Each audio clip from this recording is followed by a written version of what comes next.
What's going on, everybody, and welcome to another edition of The Bare Minimum with 4 Star Chicago Sports, guys. I am Brandon, as always. I appreciate you joining me. Dustin will be here in a few, guys, for everybody who's already in the building. I appreciate you. Bears, 1985, my brother. I've never seen you before. Thank you for joining the show, man. Um, See if I can find our audio.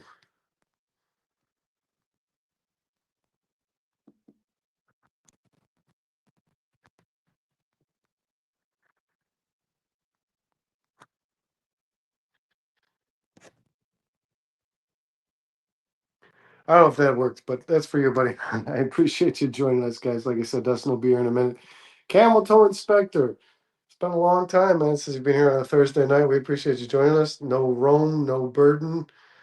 DJ and O Lamb, Zakay, they're going to be really, yeah.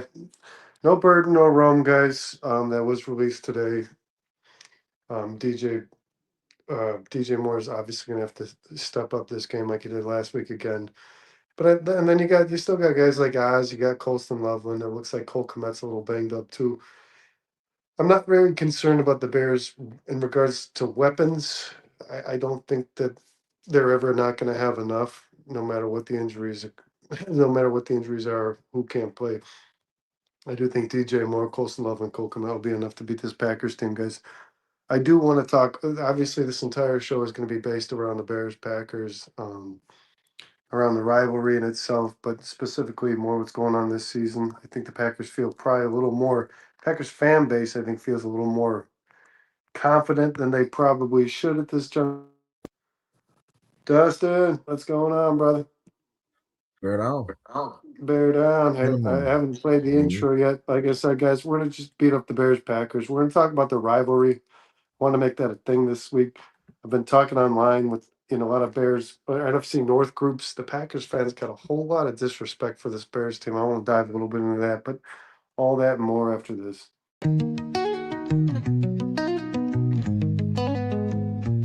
Windy City banners rocking 4 stars aligned. Dynasty dreams rise, Bulls in their prime. Cubs curse shattered, the victory divine. Fields be running, clock ticking on my timeline.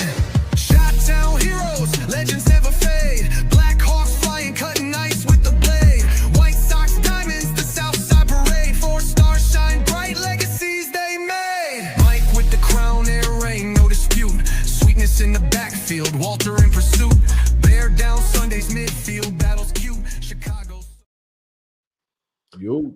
What's going on, everybody? Thanks again for joining us for the Bare Minimum on 4 Star Chicago Sports. I see we already got Vizzo Joe in the building. There was a Bears 1985, man, a new person in the chat. I played the platform. You are Dustin, good to good? see you, man. John, 33. John, appreciate you being here. Dustin, how you feeling, man? I'm good, man. You got like some capabilities going on. You're able to access the chat. You're playing the applause. You got the intro. It's Like, working again. I don't the chat. It's okay. very hard for me to see the chat, but I can click each individual chat. I just can't really read it all that well, man, which All doesn't right. really provide much of a solution. I guess once I put it on the screen, it's legible.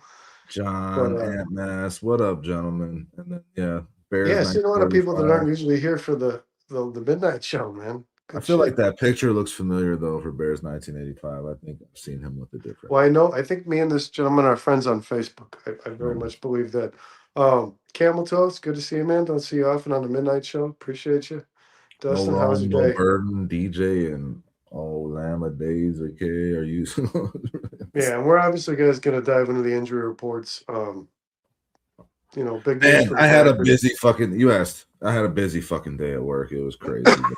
Got home late, man. We were the holiday season at Lou Malnati's is crazy, man. We had a big ass catering order today for USO over in North Chicago, man. $2,000 order. What is USO? United, United, United Service Organizations. It's for like military shit. Oh, okay. That's Yeah, awesome. yeah, That's fucking awesome, dude. yeah. No, Illuminati's does that every year. made a bunch of pizzas and salads and shit. Cool shit. Over there. Yeah, so I mean, Pizza's fire, dude. yes, it is, and my location has some of the best. Trust. So yeah, Well, how's your day going? it's going all right, man. Yeah, this was the start of my vacation. This was day one. I slept Shop most of the day. I've tips. been feeling a little under the weather, as I've told you this, and I've trying to get back to normal health. So I thought I'd maybe just lay down for a while, and ended up sleeping most of the day away, which I never feel good about. Shy Tex, what's going on? Yeah, Appreciate you bro. being on. When you sleep all day, it's like even when you feel like you Feels need it, so like unaccomplished, you dude. wake up feeling like I'm a piece of shit. Yeah, for sure, man. Like So wasted day. You only have, yeah. especially when you like once you're getting older, it's like, God, how many do I have left? But Well, at no, least you're man, doing this now. I guess we're accomplishing something. yeah, and you know what? For the first time Shy ever on a text Thursday and night mask. show, I'm not like half asleep. So yeah, this is good. All But right. Well, you better bring your fucking A game, dude. A game is here, my man. But yeah, All right. I obviously, man, I know me and you didn't even get a chance to talk about this show, but we're just Yeah. gonna beat up the Bears Packers game, guys. But I do want to talk about the rivalry. It's becoming a thing for me this week. I usually don't care too much about it, the rivalry between the fan base, but I am in some NFC North groups and Facebook, and it's different, man. It's different. Have you, Dustin? Have you Can I partaken in any say of this? something about this before we move forward? When you talk about it's different or the rivalry is different, and you talk about social media, I think you're talking about two different things. I think some of the most No, I ridiculous, think so. I stupid think shit. social media has made a really positive impact on the rivalry because I think the rivalry. No, because like the takes are retarded. The takes are bad. The people are Yeah, but just there was a going out point, man. on a limb and saying ridiculous shit that like that this wasn't a part of the conversation But there was a even part. 10 There was a years time ago. where the Bears got their In my ass whipped for mind. so long, where the rivalry between the fans didn't exist, because the Bears fans just had nothing to say. There was no defense, and Packers fans Well, continuously talk shit with the that's Aaron still the Rodgers case. owns you stuff, and now the Bears team itself is becoming a more, as far as I'm concerned, might be biased, but I think the Bears are becoming a more legitimate contender, and the Packers fans now more than ever want to talk their shit. And I feel like I'm feeling a there's little the weird two about the things, fact the that two we things didn't, don't. Brandon. I'm feeling a little weird about the fact that we didn't start this Thursday night show like we always do, talking about the Thursday night game after one of the best Thursday night games that we've had in forever in the top two Yeah, teams in the NFC battling it out yeah, going and into unfortunately, overtime. both those teams are going to finish ahead of the Bears, I would imagine. And Well, one of them for sure, because like the other one is going to have to be a wild card team. The Bears can still get this is what we were saying on Monday. Like whichever team of those two teams is looking like the Seahawks right now gets that NFC West, and with the records they have, they're going to get the number one. But the other one's not going to get the number two. They're going to be down at 5 or 6, 6. 7, yeah, Yeah. yeah. And I think it's worth mentioning, man. After watching that game, it was a good football game. Both these teams are obviously good. They have really good defenses. People don't give the Rams defense enough credit, man. But I do want to say this: that's how you play a football game in overtime. Whether it be McDonald or McVay, they both would have done the same thing. You play to win the fucking game. And listen. It's convenient for this to happen during Bears Packers week because you don't settle for a fucking tie, guys. You just don't do it. There you Sure, texted that, and you can tell me all the benefits it has to your record, like, oh, well, you have less losses than the other team, but still, Brandon, this is a little different, man. You texted that, and I haven't gotten I didn't get a chance to respond to you. But like when the Packers, they had multiple possessions in that overtime. The Packers and the 3. Cowboys. Yeah, they had 3. When the Packers got down to They it, punted twice. they kicked that field goal with 1 second left. It's a little different when you score a They punted on touchdown. They punted on a 4th and 2, though. No, for sure. And Yeah. in that game, They didn't want to win that football game. Each game is different. Each situation is different. It felt like the Cowboys had the Packers number that whole second half, really. I mean, at the time that they kicked the field goal, it was like we either lose or we tie. So you take the tie in that situation. If you're talking about the 4th down previously, then so be it. I think the Seahawks, I knew the Seahawks were going to go for 2. I would have, because you just have to in that situation. I thought the Rams should have went for 2 because you knew if the Seahawks scored, they were going to go for 2. So what do you have to lose? I think that like you got to start thinking like that as these teams, these coaches in these overtime games, because that team every team chooses to kick because they want the ball second, because they want to know what they need to do. If I'm the team that takes that ball first and I score a touchdown, I'm going for fucking 2. Yeah, because I know the other guy is going to go for 2. There's a period. End of story. I think there's a difference in the mentality of wanting to win a football game versus scared to lose it. And I think that's the way the Packers and Cowboys approached that football game. I think they were content It with felt the that tie. way at the time for sure. I'm just saying, like, it would be different if you had scored a touchdown and just decided to kick the extra point versus kicking a field goal with no time left, as the Packers did, in order to just secure a tie and at least give yourself some kind of edge in the standings, which Right, it is. but It they is. punted twice on 4th down. I don't know that Sean McVay would have done that. I'd like to believe that he wouldn't, because I think McVay approaches. I think a coach Well, like McVay McVay, punted at the end of that game or when like you thought they could maybe go for it. I think Both if teams did I think if down there's at the coaches end of the fourth. Dan Campbell, Ben Johnson, Sean McVay. I think there's coaches in the NFL that are going to do whatever it takes to win a football game, and there's coaches in the NFL that'll do whatever it takes not to lose one. And that's what I think the difference was in tonight versus that Well, but Cowboys. again, like McVay punted in the fourth with like 50 seconds left, and they were at midfield. You know, it depends on down and distance. It depends on what's in So front of you, how you you're feeling think about your that defense. most NFL It's all coaches situational. There's are no like content? this is what you do every time. But do you think that most NFL coaches are content with tying in a football game? Fuck no, I don't think any of them are, Brandon. I don't think that the Packers Like clearly, Mike McDonald is not. No, he could have lost that game very easily. And in that situation, you go for two. You're at home. You got the ball. You don't want to give the Rams the ball back because they're running up and down the field on you, and they just went down the field on you pretty easily in that overtime. So it made total sense for them to do it. That's why my counterpoint to that is if I was Sean McVay, and I said it while I was watching the game, Sean McVay needs to go for two here because if the Seahawks score a touchdown, they're going to go for two. If they don't score a touchdown, it doesn't matter at all. But if they score a touchdown and get the two, you're going to lose either way. I think that first team needs to go for two. So you could also take that and apply it to how Sean McVay handled that overtime. In my mind, I think it's all situational and what you expect your defense to be able to do on the other side of it. But I think if the Packers were choosing between losing or tying, you got to take the tie in that situation. Well, they did multiple times. Yeah, because like they had 2 4th downs in overtime that they decided to punt on, as opposed to going for it. When I feel like LaFleur, yeah, but field position matters there too, Brandon. LaFleur anticipated that his defense would win the football game. I think is what it was, but it didn't. And yeah, the 2-point conversion was crazy, Cliff. And that was crazy. thing I want to say, man, is like, a lot of Packers fans keep saying to me in these groups or these forums, you talk all this shit. Imagine if the Packers win the division because they have one less loss, like because of the tie. But well, can it you could not come look down at that, to that. On the other side of the coin? Yeah, if you lose the division because you didn't get the win and you settled for a tie, again, I think that game was very different, like obviously, and like how they ended up especially where it is in the season. Yeah, exactly. That was week 5. And they're both 11-2 teams that had the balls to do it to win a football. The line. They knew what was on the line. Like it's like what you're playing for at this point. They were playing for the number 1 in the NFC West. They were playing for the number 1 seed. And this is the point I want to make about that game because they knew what they were playing for. They knew what was on the line, and they played like it. That was a playoff game. Cliff said, best game I have seen in a long time. That 2-point conversion he brought up, that was crazy. The fact that you fall on that ball, Charbonnet, and you get a 2-point conversion out of it. But you can correlate this to this Bears-Packers game come Saturday because that's how both of those teams should play. That's how the Bears need to play, regardless of injuries. You guys are all missing people, but you need to go out there and play like you are playing a playoff game, like everything is on the line because whoever wins this game is most likely going to win the division. That's really what it comes down to. And it's the same style of play that you saw tonight in that NFC West game. You knew that whoever wins that game is taking that division, and the Seahawks just got it on them. So, I mean, and that becomes huge.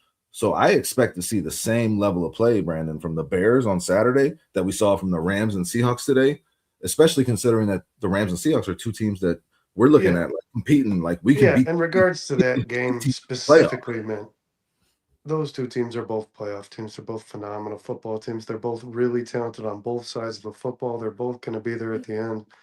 It could be an NFC championship between the Seahawks and Rams. I don't know how it plays out, but this Bears-Packers game is going to be a little different because the team that loses might not necessarily be a playoff football team, which is why every game that makes season, that makes the stakes that much higher, Brandon. Which is why every game for this season needs to be treated like a playoff game. Because I don't know, you say that Rams Seahawks game was a playoff game, but if it was, do the Seahawks go for it, knowing they could lose their entire season if they don't get it? I don't know. 100%. Yes, I think I think so. you're more willing to go for it if it's not a playoff game. I'll be honest. I mean, that's some weird speculation. I don't know. I think Mike McDonald was going to do it no matter what because of the fact that you were at home and you knew what you needed. And like you put it on your quarterback. And that's the other thing. The quarterbacks in that game were fucking phenomenal. I mean, it was said like Matthew Stafford's not looking so good. You said that about him in overtime, but in overtime he missed a lot of throws. He threw the touchdown that got them the lead. Sam Darnold started out looking bad, had a terrible first half, but he came through when it mattered most. He got 2 touchdowns to tie that game and to take the lead with the 2-point conversion. And he hung in there, and his coach continued to trust him, and these guys continued to play. That's what you got to see on Saturday, man. Like even if Caleb Williams throws 2 interceptions, which he like never does, but like even if that were to happen, or Caleb's not having the best first half, we've seen this. Hang with it, stick with it, because a play is going to happen that'll get you back in the game. There'll be a punt return for a touchdown. There'll be a turnover on the other side that gets you back in it. The Bears just got to stay in this game till the end and have a shot to win it with Caleb Williams, and that's the position they were in the last time they played the Packers. Brandon, I don't know if I agree with them until no. I mean, that's the type of game this is going to be, Brandon. If you think this is going to be some kind of close, this ain't going to be a close game. I don't know what to tell you. Like this is going to. I would imagine Ben Johnson's mentality is to come out here and put this fucking team away. Well, that's every coach's mentality, but they're both really good teams playing for the number 1 spot in the division, Brandon. I personally don't foresee this being you got this game in hand at any point. I think it's going to be like the game we saw tonight. Like the game we saw between the Bears. Our score predictions are going to be very different, I would imagine. Okay, that's fine. Ryan Bergen, is this a new member of the chat? I've never seen Ryan before. What's going on, Ryan? It's my middle name.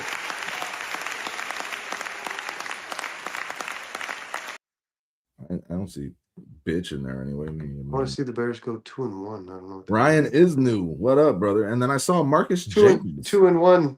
This is live now. Over the last 3 games. Hold on. We got another one. Marcus Jenkins. He's asking Marcus, if this is what's going on, bud? You get the back end of the clap. But thank you for being here, Marcus. We appreciate you. Marcus, Ryan, appreciate you joining us. Yes, this is live. We are on now. This is our Thursday night show. Is typically a midnight show, man. We appreciate you joining us. If you're looking for something to watch on a Thursday, we are always here for you, my man. And we are talking about the Bears, Packers. But yeah, I thought that me and Brandon are about to go at it. It was a really good football game, man.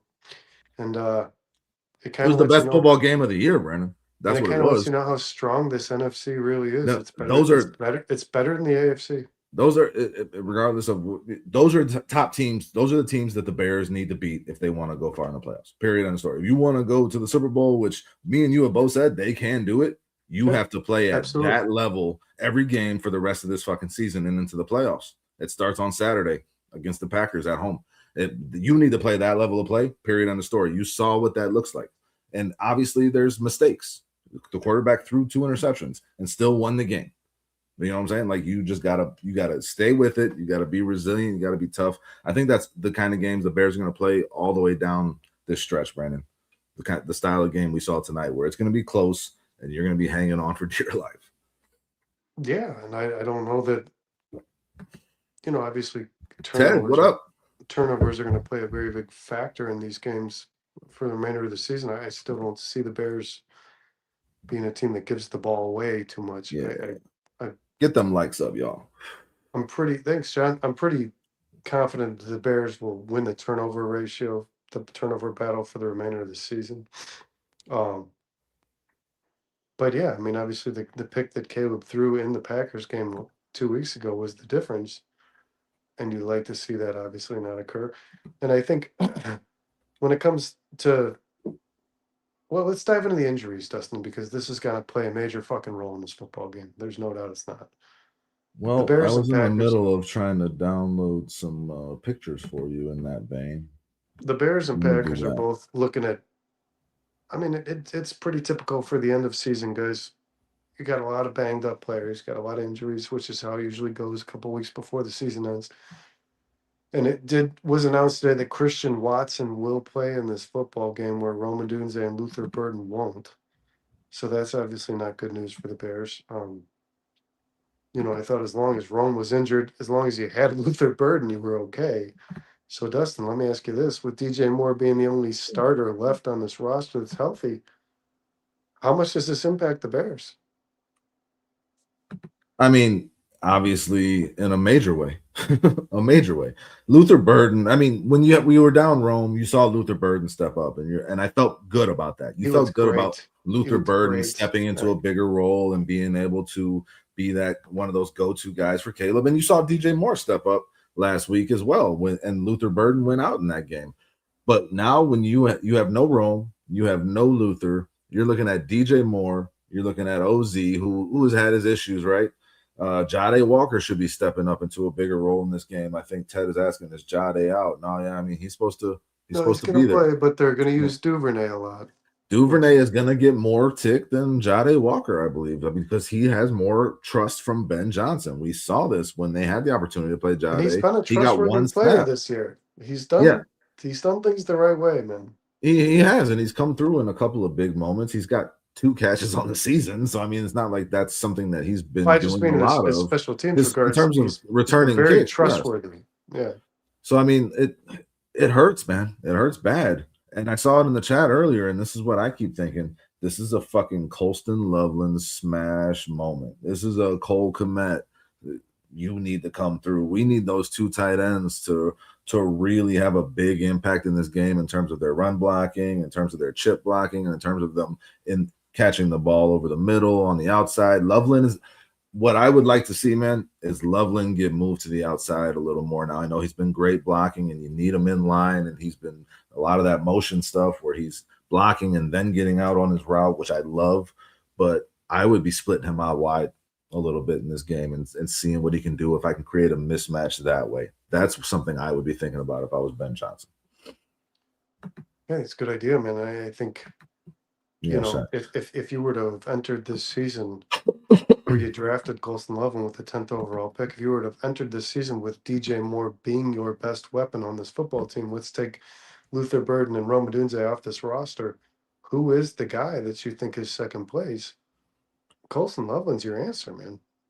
I mean, there's no ifs, ands, or buts about it. We can talk about Zacchaeus. We can talk about all these guys that Ryan Poles has plugged in to kind of, band-aid this roster. But in case of injury, which kudos to him, but Colston Loveland is the best pass-catching target on this football team besides DJ Moore, and I might even say over DJ Moore, to be honest with you. So I agree with you. Brandon, since week 9, Colston Loveland has 28 receptions. That's 7th in the league for tight ends. 382 yards. That's 5th in the league for tight ends. 13.6 yards per completion. That's 5th as well. 4 touchdowns. That's 4th. 20-plus receptions. 3rd. In first downs, he's 5th in terms of what he's gotten. This is from Clay Harbor. I'm reading off of X. And the way he blocks, and the way he goes at every snap, like he doesn't have any give up, no quit. He's a tough motherfucker. Like Colston Loveland has shown himself to be that reliable target for Caleb, and so has Cole Kmet at a couple of times throughout this season, Brandon. So like I think you lean heavily on these guys, and yeah, Colston Loveland should be a guy that steps up in a big way in this game, and I think he's the guy that will create the mismatches against this Packers defense, especially with Evan Williams is out, the safety for the Packers. I think Colston Loveland can really eat in this game, Brandon. I really do. Yeah, I think if he's on your fantasy teams, guys, plug him in, make sure he's your starter on your roster. But I also, like I said, man, if you're looking at this, let's remove Rome Odunze and Luther Burden from this roster, and DJ Moore's your number 1 target. There's no ifs, ands, or buts, Dustin, that Colston Loveland's the next best target on this football team. And I think he might even be better than DJ Moore in the long run, to be honest. But Caleb Williams is going to look for Colston Loveland frequently, right? I mean, there's no ifs, ands, or buts about it. And I also, is Cole Kmet, I know he was nursing shit. We're good to go on Cole Kmet? Last I saw was limited. Cole Kmet said he's going to play. Okay. Listen, man, my pictures are not pulling up in here that I sent, and that I downloaded, so I'm having trouble here. So Just gonna have to bear with me. My computer. Yeah, I think beyond, it's again, man, Dustin, we fall upon this, and we have many times this season, but now it matters more than ever. You have these two tight ends. You drafted Cole Snowball, the top 10 pick, and you already had Cole Kmet making $10 million a year. And a lot of Bears fans, I think, early in the season wonder, is it all for naught? Why? Why are we doing this? Why are we taking this guy? It's a luxury pick. We don't need this position. Well, what do you think now? Well, it's a big deal right now, but I mean, and the fact that the Bears went so heavy at the pass catching, in this offseason with the draft and adding Zacchaeus, and keeping Jade Walker on the roster, which they didn't have to do, right? No, that was they a eliminated that was a running back in controversial order to do that. Uh-huh. It's showing that you kind of needed that at this point. I mean, obviously you want your guys to be healthy, but the fact that they're not, and the fact that you've added so much depth to this receiving room, and Caleb Williams has gotten so much better throughout this season, it makes you feel a little better than you would have, even 8 weeks ago, man. But you still are worried. I'm worried. No burden, no Rome. That is not good. It's not a good thing. It kind of sucks. No, it kind of sucks. No, I think Luther Burden was just kind of starting to get comfortable, man, which I think was going to be scary for the rest of the year. And I still think it will. I think Luther Burden will make it back at some point this year. It's obviously not going to be this week, but I think he's going to start to show the world why he should have been a first-round pick. I thought he did that on Sunday last week. But I do think that having these two tight ends is where you got to focus your offense, man. And I thought that even when Rome Odunze and Luther Burden were healthy, that's not much what we talked about this. This is the difference in the Bears versus every other team in the NFL. You have these two targets, these big body guys that can catch the ball versus virtually anyone. And I sent you that video today. Cole Kmet's not a yards after the catch kind of guy, but he is a reliable target. So Caleb Williams needs to exploit these two guys. And I think DJ Moore's going to have another big game like he did against Cleveland. I think DJ Moore, Bears fans were starting to kind of question what purpose this guy serves on the team. But I think he is still old, reliable. And I think when these other guys are out and Luther and Rome, you still need to have a receiver on your football team you can rely on. And Caleb knows that Moore is probably that. I don't know. DJ Moore's got to step up big in this game. Moore, it's like Oz has shown throughout the season that he can kind of let you down when he also caught a touchdown against the Packers. Yeah. So he's made some good plays as well. But yeah, he's got some big drops, some limitations, some big situations.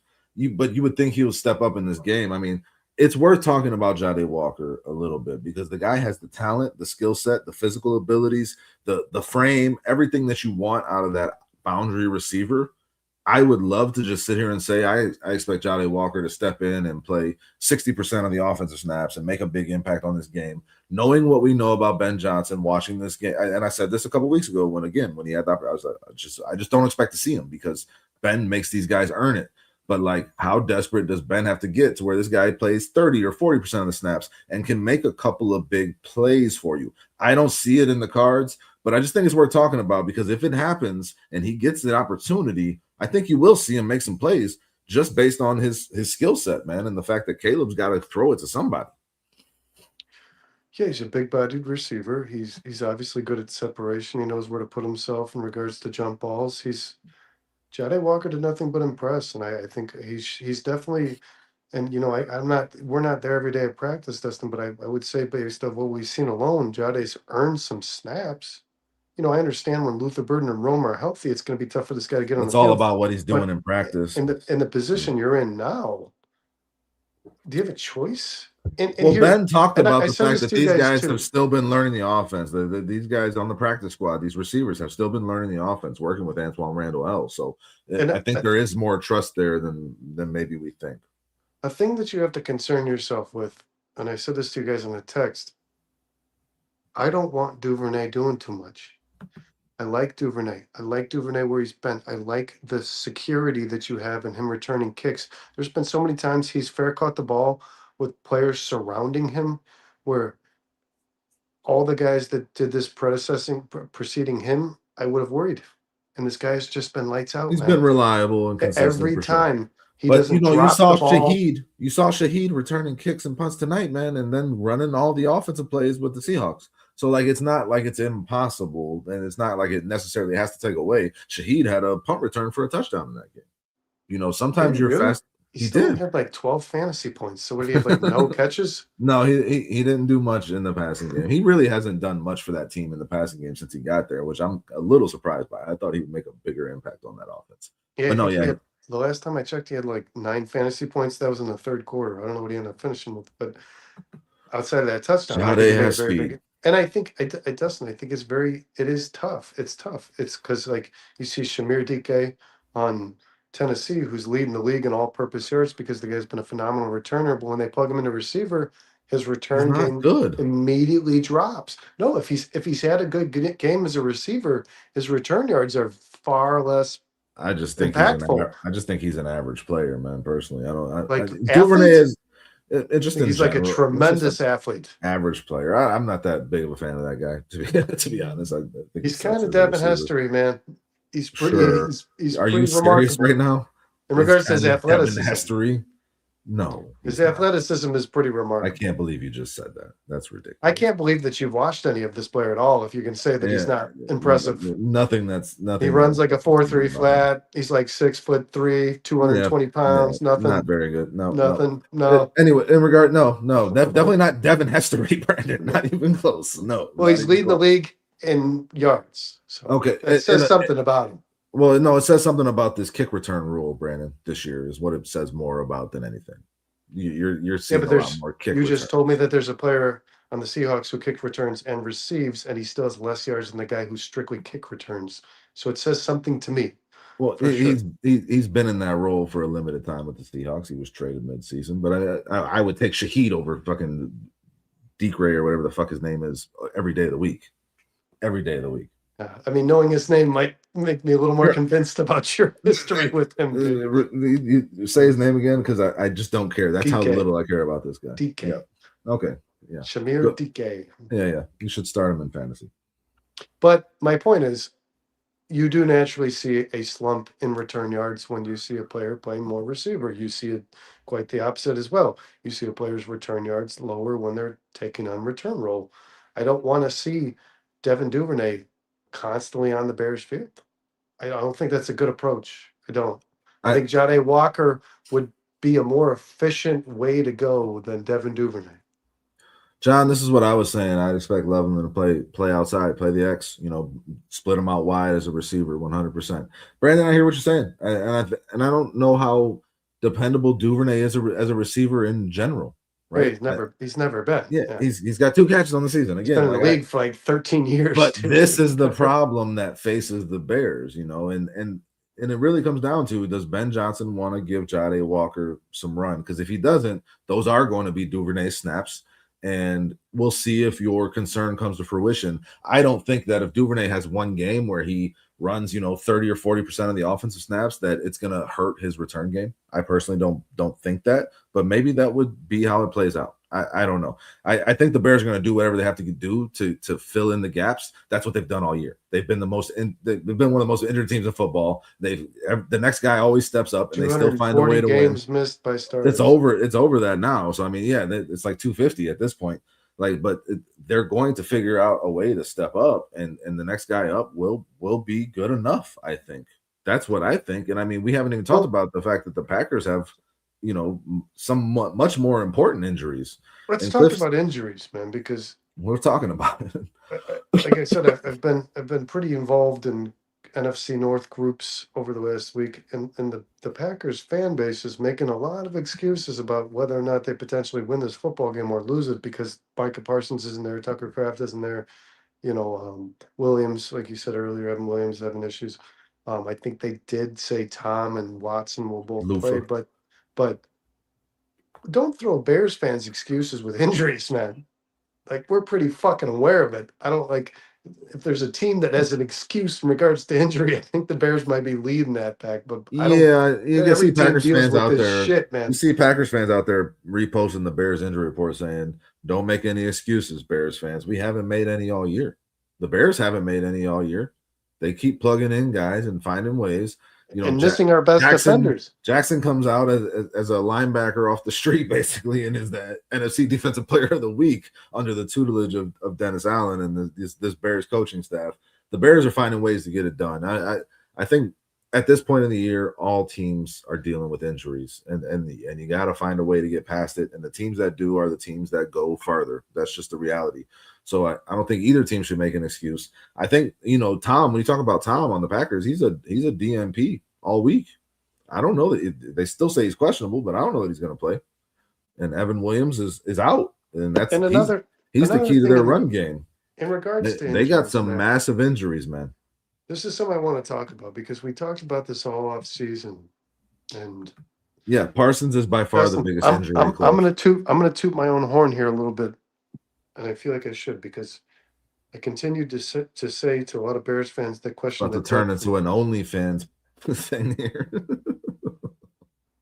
A lot of Bears fans continue to question the depth on this football team and how Ryan Poles is drafted, and I continue to tell people I don't think the depth on a football team is more on who you picked or where you like if your 6th, 7th round picks, the guys you signed in undrafted free agents. It's the coaches, it's development. It's the coaches that develop the talent. And that's what's been the difference in this Bears season. When somebody's injured, the next guy up has done enough to win football games, enough to make an impact at the position they play. And I do believe that is strictly based on this Bears coaching staff. But I do want to say this. If you thought this team didn't have depth before the season started, you were wrong. This fucking team plugs in players and they play, man. They play really. Remember, linebacker was like one of the biggest concerns, and then these guys, Edwards gets injured, and that was with Edwards and Edmonds, and then they both get injured. And look at the guys that have stepped up, and look how they play. And he had a great game. It's Jackson, right? D-Jack, DeMarco Jackson. He had the pick. He did it all on his own. I mean, he tipped the ball, caught himself. Yeah, I mean, Amen has played well in that linebacker role. I mean, they have just played serviceably, and they have just found ways to plug guys in and get it done. And I expect them to do the same thing on Saturday with this receiver thing, man. I think the receiver thing is obviously the biggest thing to talk about with the Bears. As we said, Colston Loveland splitting out wide, as John said, playing the X, like get him in that receiver role. I think that could be a big advantage for this Bears offense, considering your depth at receiver right now. I think DJ Moore, as much as they're going to try to bracket him and double him and all that, I think he can still get off. So I think DJ Moore needs to step up. I think you use Loveland, and I'll be interested to see. As I said, I don't think Ben Johnson's going to trust Jade to play that big of a role in this game. No, but I'll be interested to see if he has to, if he's just kind of forced to, and how Jade performs in this offense with Caleb Williams, because that would be a fun thing to see as well. But yeah, I mean, hopefully OZ has a damn good game, man. Well, and I do want to say this.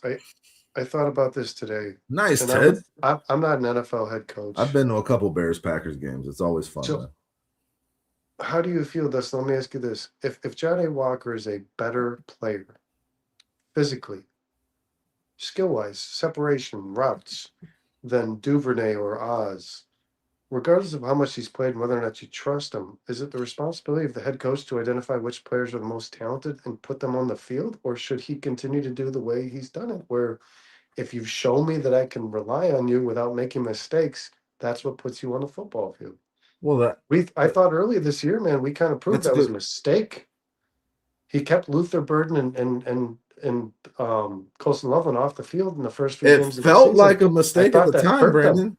And we were talking about it a lot early on in the season, but look at how well they've been playing now. Right, but could they have won the Vikings game if they had guys like those on the field? But there's no way for us to know that. It seems like there was a method to his madness in regards to that. You know what I'm saying? They earned what they got, and then when they got that opportunity, they didn't let it go, and they were prepared, and that was because of Ben Johnson making sure that they were on top of their shit before they played. But what it did do is early in the year you required Oz to be a part of this offense. He was getting like 4 catches a game for 30 to 40 yards, and then the more you got Burden and Loveland involved, the less you required, the less you Oz was averaging like 6 or 7 targets a game.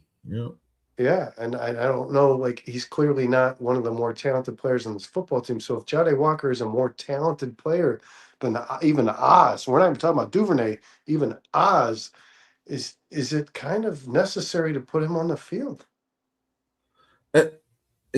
I felt like it was with Luther and Colston right away. I agree. Luther Burden. Imagine if you didn't put Luther Burden against the Browns. If you were like, oh, he's still young, he's a rookie. I've got Oz, I've got Duvernay.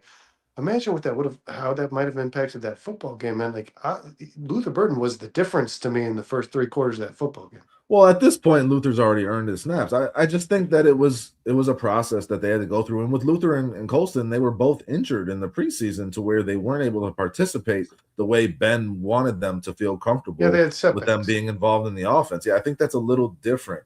Jade, like I said, Coach Ben Johnson made the point to say he's been working with Antoine Randall. He's still getting the feel for the playbook and learning all this shit. So he feels pretty comfortable and confident with him right now. So I have no doubt, man, that if you I put think the you kid on the might see him a field, little bit. he'll make plays. I really do. Listen, it's so far gone now that like but most Bears fans have probably forgotten about it. But his preseason stuff, man, was not like a flash in the pan. Like those No, there's guys. something real there. There's something there. Yeah, he's got I some think talent. most Bears fans know that. Yeah, he's got a big body. And here's the thing, Baron. The Bears know that because they sacrificed a roster spot to keep him. A running back. Yeah. They only had, remember when they went into the season, they only had 2 running backs on the roster because they were willing to do that in order to keep Jade Walker. That means a lot because Travis Homer's on IR. Yeah, and Roshan. So you chose too. to have 2 running backs instead of, or you chose to have a wide receiver instead of adding a guy like Britton Brown to your active roster, which means they see something special. And I think we all did, right? Yeah, man. I want to get to this comment from Cliff because this is an important Yeah. one, and there's some good stuff coming through in the chat. Packers have played 2 tough hitting teams the last 2 weeks, Bears and Broncos. They're beat up. Bears had an easy physical walkover game last week. I mean, I think there was some stat where like the teams after they play the Bears are like 2-5, and teams after they play the Broncos are like 2-7. The Packers they're play 0-7. Packers on the road. If you play the Broncos on the road, but like Yeah. overall, I think it was like 2-7. If you after you lose to the Broncos, but the Packers have played both of those teams back to back, and now they're coming to Soldier Field on a short week after getting decimated in that game and losing their best player besides Jordan Love and probably their best player overall in Micah Parsons for the remainder of the season. That's a big blow. They've played some hard-hitting games, and they've had to give it all in those games. This is going to be a tough turnaround for the Green Bay Packers. Yes, That's and if you're the Bears, you need to understand you were the first team to play this Packers team. And I'm going to add this injury in, and a lot of people are like, why are you saying that? It's been a couple of weeks. Tucker Kraft, to me, is still a major deal. It seems like they still haven't found a way to replace him. I mean, they've been getting people to step up in certain Musgrave's roles been at different times. He is a big deal. He is Brandon really Kraft was basically their good player. Kraft was basically their number 1 receiver. Yeah, That's how Kraft operated. Kraft was making a case to be a top 3 tight end in the NFL. I really believe that. And I'm not, and so from a strictly unbiased platform, Dustin, I'm curious, like, which injuries between Parsons, Kraft, Tom, you said it's not good. Evan Williams, Burden. Those are 4 really key injuries. Which injuries do you think are more detrimental to? Clearly the Packers. Clearly, you think the so? Packers, Do you really think so? With non-bias? Yes, 100%. You lose one of the three best defensive players in the league a week before this game, or less than a week before this game. Their defense is completely different without Michael Parsons. I agree. Nobody said this yet. This is another thing. It's another thing Packers fans won't do. They won't admit, even though they were so excited when they traded for the guy, because they I think they know, Brandon. I think they know what a difference. They know what a difference this guy can make on a defense. And you said this. Me and you said this before the trade, when he was being shopped. This guy makes an impact on a defense that's not quantifiable. I mean, he really makes every person. The attention he takes makes everyone better. Everyone's better. Everyone's job is easier because of Micah Parsons. Yeah. This is the first time a team's going to play the Packers without that element. And Tucker Kraft on offense, I think is still huge. I think Tucker Kraft on offense is almost equivalent to like the Micah Parsons defensive effect. Like I said, he was their number 1 receiver, Brandon. Yeah, that's what he was in that offense. So is this team that the Bears are about to play, this Packers team, Dustin, substantially worse than they were 2 weeks ago? Listen, man, I think that they got to convince themselves that I really want to know your answer to that question. I really do. Like, is this? I'm trying to answer. No, I know, but does this make them last year's Packers? Well, Brandon, clearly without Micah Parsons, you are not as good as you. Are they last year's Packers? No, because Jordan Love is much better this year than he was last year. That's the difference. That's a big difference. Jordan Love is playing lights out football, one of the best quarterbacks in the league, and he's been much more consistent. Now he had a tough game against a really good pass rush against the Broncos, but the Bears don't have that pass rush. And you can't blitz Jordan Love because he's been one of the best quarterbacks against the blitz. So how do you get pressure on him? I don't know. That's like a big I don't know for this fucking game, man. So that is the difference. It's Jordan Love in this offense, like really coming into his own in my mind. But your defense is completely different without Michael Parsons. They will be substantially worse on the defense side of the ball. And then you throw in the fact that safety Evan Williams is the key to their run defense. He is the guy that gets it all going for them. He plays in the box an awful lot. He's a damn good safety. Yeah, the Packers have kind of downplayed that. The Packers' safety in general has been one of the biggest strengths of their defense between him and McKinney. Now you take away half of that, that's a big fucking deal too for the Packers. So you talk about the Packers missing Parsons and Williams. I think the two biggest key players on their defense, in my mind, you could throw McKinney out there maybe, or I guess you could say Keyshawn Nixon.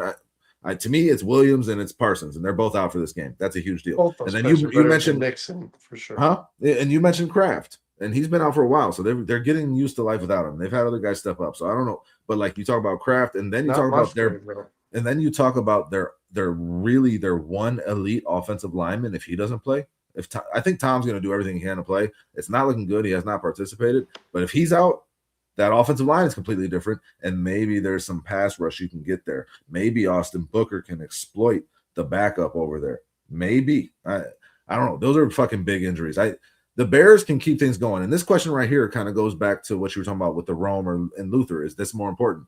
Shy Tech says, Ben and Caleb don't do 50-50 balls. Do you guys think they'll have to force some Saturday since we are without Rome and Luther? I think quite the opposite, Shy Techs. I think Ben's going to be scheming up guys to be wide the fuck open.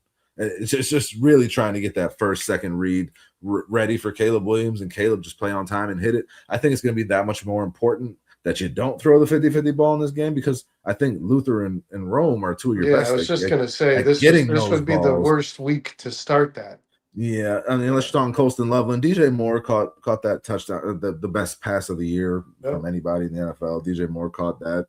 The immaculate, what is it called? The catch? The immaculate reception. That's what that's very much what it was too. Well, the immaculate reception was the scenario. Yes, I know.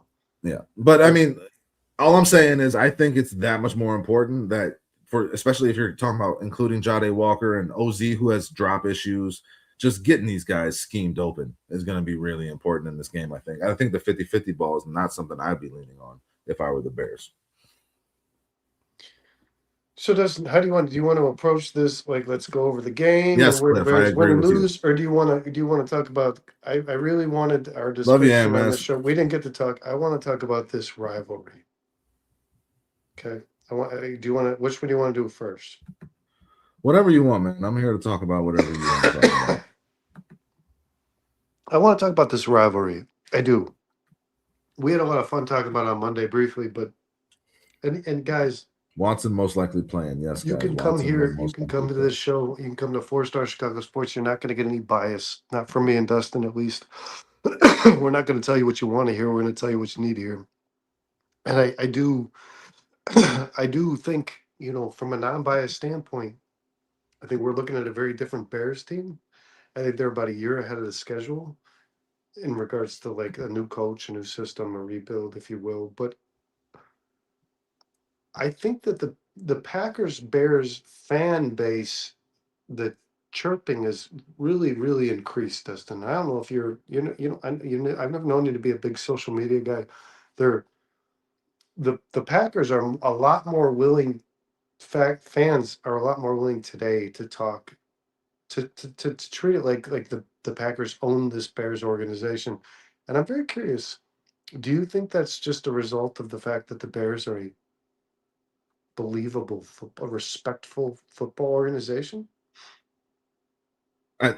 I started to talk about it before, Brandon, and I do think social media in general lends itself to this shit being a lot more like. Well, that's where the fans are, man. That's where 90% of the population is. Yeah, but I think social media in general makes people just. How many people do you think are not on social media? Can you let me make my fucking point or not? No. More people on social media are just more willing to say shit they wouldn't be willing to say to your face, bro. But That's that's just not the the reality. fringe, No, Dustin. That's no, no. reality. Yeah, and then, but that creates this divisiveness that amongst us socially in general that hasn't existed for the majority of my lifetime. So I think that plays into it too. But yes, to answer your question, Brandon, the Packers and their fans know this Bears team is legit. It's different, and that creates them like this overcompensation. Yeah, To me, this I agree. overcompensation, right? Because there is a fear like some shit can go bad here. And it Yeah. almost happened. It almost happened last time they played them. And when they got up 14-3, a lot of people were chirping then. They thought this is a done deal. We're running away with this game. That's not what happened. Bears had a chance to win that game at the end of it. And they hung in there and they took your best shot and then they gave it right back to you. So I think that, yes, 100%, there's a difference in how it's being approached. Social media has a big part to do with it, Brandon. I really do believe it adds fuel to the fire. But yes, the fact that the Bears are a good football team, yeah, but not to the extent that it is now. It's just different, man. But the fact that the Bears are a good football team adds a lot more fuel to the fire as well, Brandon. There is some real this actually could be these are going to be tough games, and this team is not a team we're going to want to play. I'm going to say this in my honest opinion, guys, and I'm going to remove my bias from this, and I believe this firmly. I think that the Packers fan base is more willing to talk trash today. I think that it's more than I've ever seen, and I've been a part of these NFC groups for years. I think it's because the Bears are actually a team in which the Packers fan base is a little bit afraid of. Yeah, they were kind of the Bears have been kind of an afterthought in that regard. Were always just a win. It was always just a win. Yeah. And now there's no fucking way if you're the Packers fan base approaching this week going to Chicago that you're thinking after losing to the Broncos and that you got this thing in the bag. Yeah. There's no way. There's no way. And if you legitimately think that, then you really just don't know football at all. Yeah. Correct. And I got Packers fans telling me like, oh, because I keep posting whenever a Packers fan talks shit to me, I've had the benefit for the first time in a long time, Dustin, I've had the benefit of just posting the standings. You know what I mean? Like, this is my weapon. Like, yeah, because they're like, oh, we're 4-0 the division. You're 1-3, and I'm like, yeah, that's so it's really confusing. You mean the division we're winning? It's very confusing to see how much you've done in the division, but still second place. That doesn't really say a whole lot about you, right? So I think the Bears. I think the Packers fan base's reaction to the Chicago Bears should say a lot to you as a fan. I think that it means that you're finally a threat to their legitimate dominance, contender. Right? Yes, 100%. Yes. And I think that, you know, because I obviously with the rivalry, man, me and you I talk shit, man. I'm gonna talk shit, win or lose. I've talked shit all week about the Bears being first place in the division. If they lose, I'm gonna eat it, but it's okay. That's what we do. If they lose, they're gonna be 7th in the NFC. Yeah, and it's okay because that's what we do. We talk shit no matter what. But I do think that the Packers fans are kind of trying to convince themselves that it's the same old Bears. Mm-hmm. And I want to ask you, Dustin, like, we lost that first week on an interception, which is very common for us in this rivalry. Do you think that the Bears are good enough for the Packers coming to Chicago with the injuries, especially the sustained like Micah Parsons, where they should not feel very positive about the outcome of this football game? I don't think either one of these teams should feel positive about the outcome of it. I mean, both teams should think that they can win. You don't think and at both home teams the Bears can win. should feel confident? Of course, they should feel confident, 100%. But like, I don't think you should feel like this is going to be like we just got a positive outcome in the bag. You got to do the work. You lose. Yeah. You got to do the work, and that was the problem in the last game. And Jed pointed out, you start out the way you did in that game, and you dig yourself such a big hole that it took so much to climb out that when you got to the end, you lost it. You know, you got to play a full 60 minutes of football. But the Bears 100% and their players and their coaches, and they are, Brandon, they 100% are confident that they can beat any team in the NFL. Not just the Packers, every team in the NFL. There's no mental overs. Like there's nothing the Packers have mentally over the Bears right now. Right. The Bears know that they can fucking beat there's this a team. disconnect, and there's nothing that the Packers fans mentally have over us as Bears fans right now. Exactly. We watched the fucking game and we know that the Bears can beat that team. And that's the difference. Is like I wish there were some Packers fans These in here. Packers fans and the Packers, I say fans, but like their analysis, the Packers radio hosts, it's just the same old Bears, and I don't get it. I don't understand how you could watch this football team, regardless of how biased you are, and think this is just it's just another pushover win. I don't. I'm so I'm so disconnected Brandon, from the rivalry, and uh, I think that the fan base does not necessarily represent the way the team feels about the Bears. Right? We talked about this last week, Dustin. How do you think the Packers players feel about the Bears? I think they know that they're in for a fucking game on Saturday. I think they knew they were in for a game 2 Sundays ago. Right? This is a dogfight. Josh right? Jacobs came out and said it. You can tell it's different. This team is pushing a little harder. They're fighting a little harder. You can tell that the coaching is having an impact, and they know what they're about to get on Saturday. You're talking about the Packers fans, and like it's not Packers media, man, is a little over Yeah, the I top know as it's well. bad. It's Ben, really bad. that They Ben disrespect the fuck out Brandon, of the Bears, bro. that Ben Brust guy, who is a Chicago native, was a Bears fan, moved to Wisconsin and turned into a Packers fan as a fucking adult. Like first of all, fuck you for that. Just As fuck an off for that adult. right off. As an adult, this person changed from being a Bears fan to a Packers fan. He was on this fucking stupid radio show the other day. I saw the clip saying that the Bears use play action as much as they do because Caleb can't stay in the pocket and they just do it to mask Yeah, it. I saw it. Yeah. What a stupid fucking thing to say when you look at Ben Johnson's history and the fact that Jared Goff was the highest in play action under Ben Johnson as well. And Jared Goff is a strictly in the pocket guy. Ben Johnson relies on play action because play action is successful in the NFL, and it's been successful for Caleb Williams, and it will be successful because what does play action provide you, Dustin? What does play action provide you? It provides you a balance. And Ben Johnson is really big on running the ball just as much as throwing it.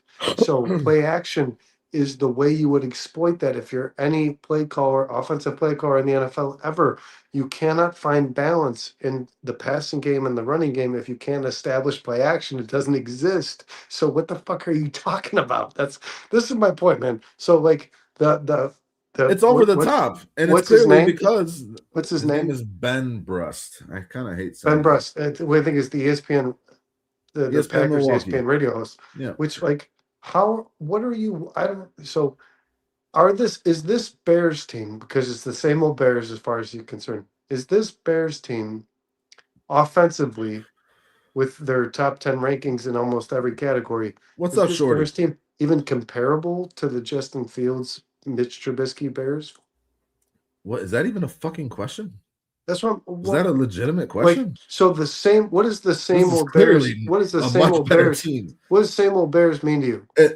Same old Bears for the Packers fans choke. that are same old Bears for the Packers fans that are saying it is just like we're still going to beat you. You're still going to find a way to lose to us. 100%. This team is much better than a lot of teams that this Packers team has played over the last, fucking 10, 15 years. Yeah, and to criticize Caleb is ballsy, man. It's very ballsy to criticize Caleb. And it's going to bite a lot of these guys in the ass because Caleb's only going to get better. It is what it is. I mean, they're going to talk the shit until the Bears prove them wrong. The Bears have to go beat them, Brent.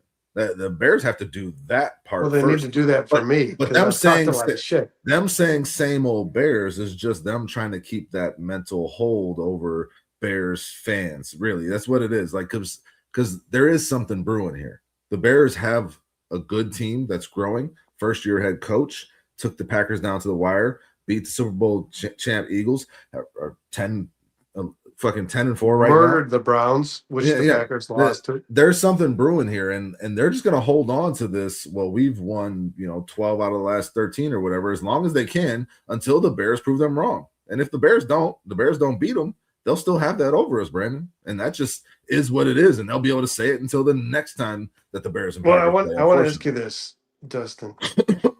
I know this will open the door to a very broad conversation. I am a bit sick, guys. I just want to make sure. Who is the better football team now that Micah Parsons is injured? Who is the better football team, Dustin? Yes, Shitex. I mean, I thought the Bears were the better football team 2 weeks ago, Brandon. I picked them to win. And I think they should have. I think they could have if they played their brand of football for 60 minutes instead of waiting until the second half to do it.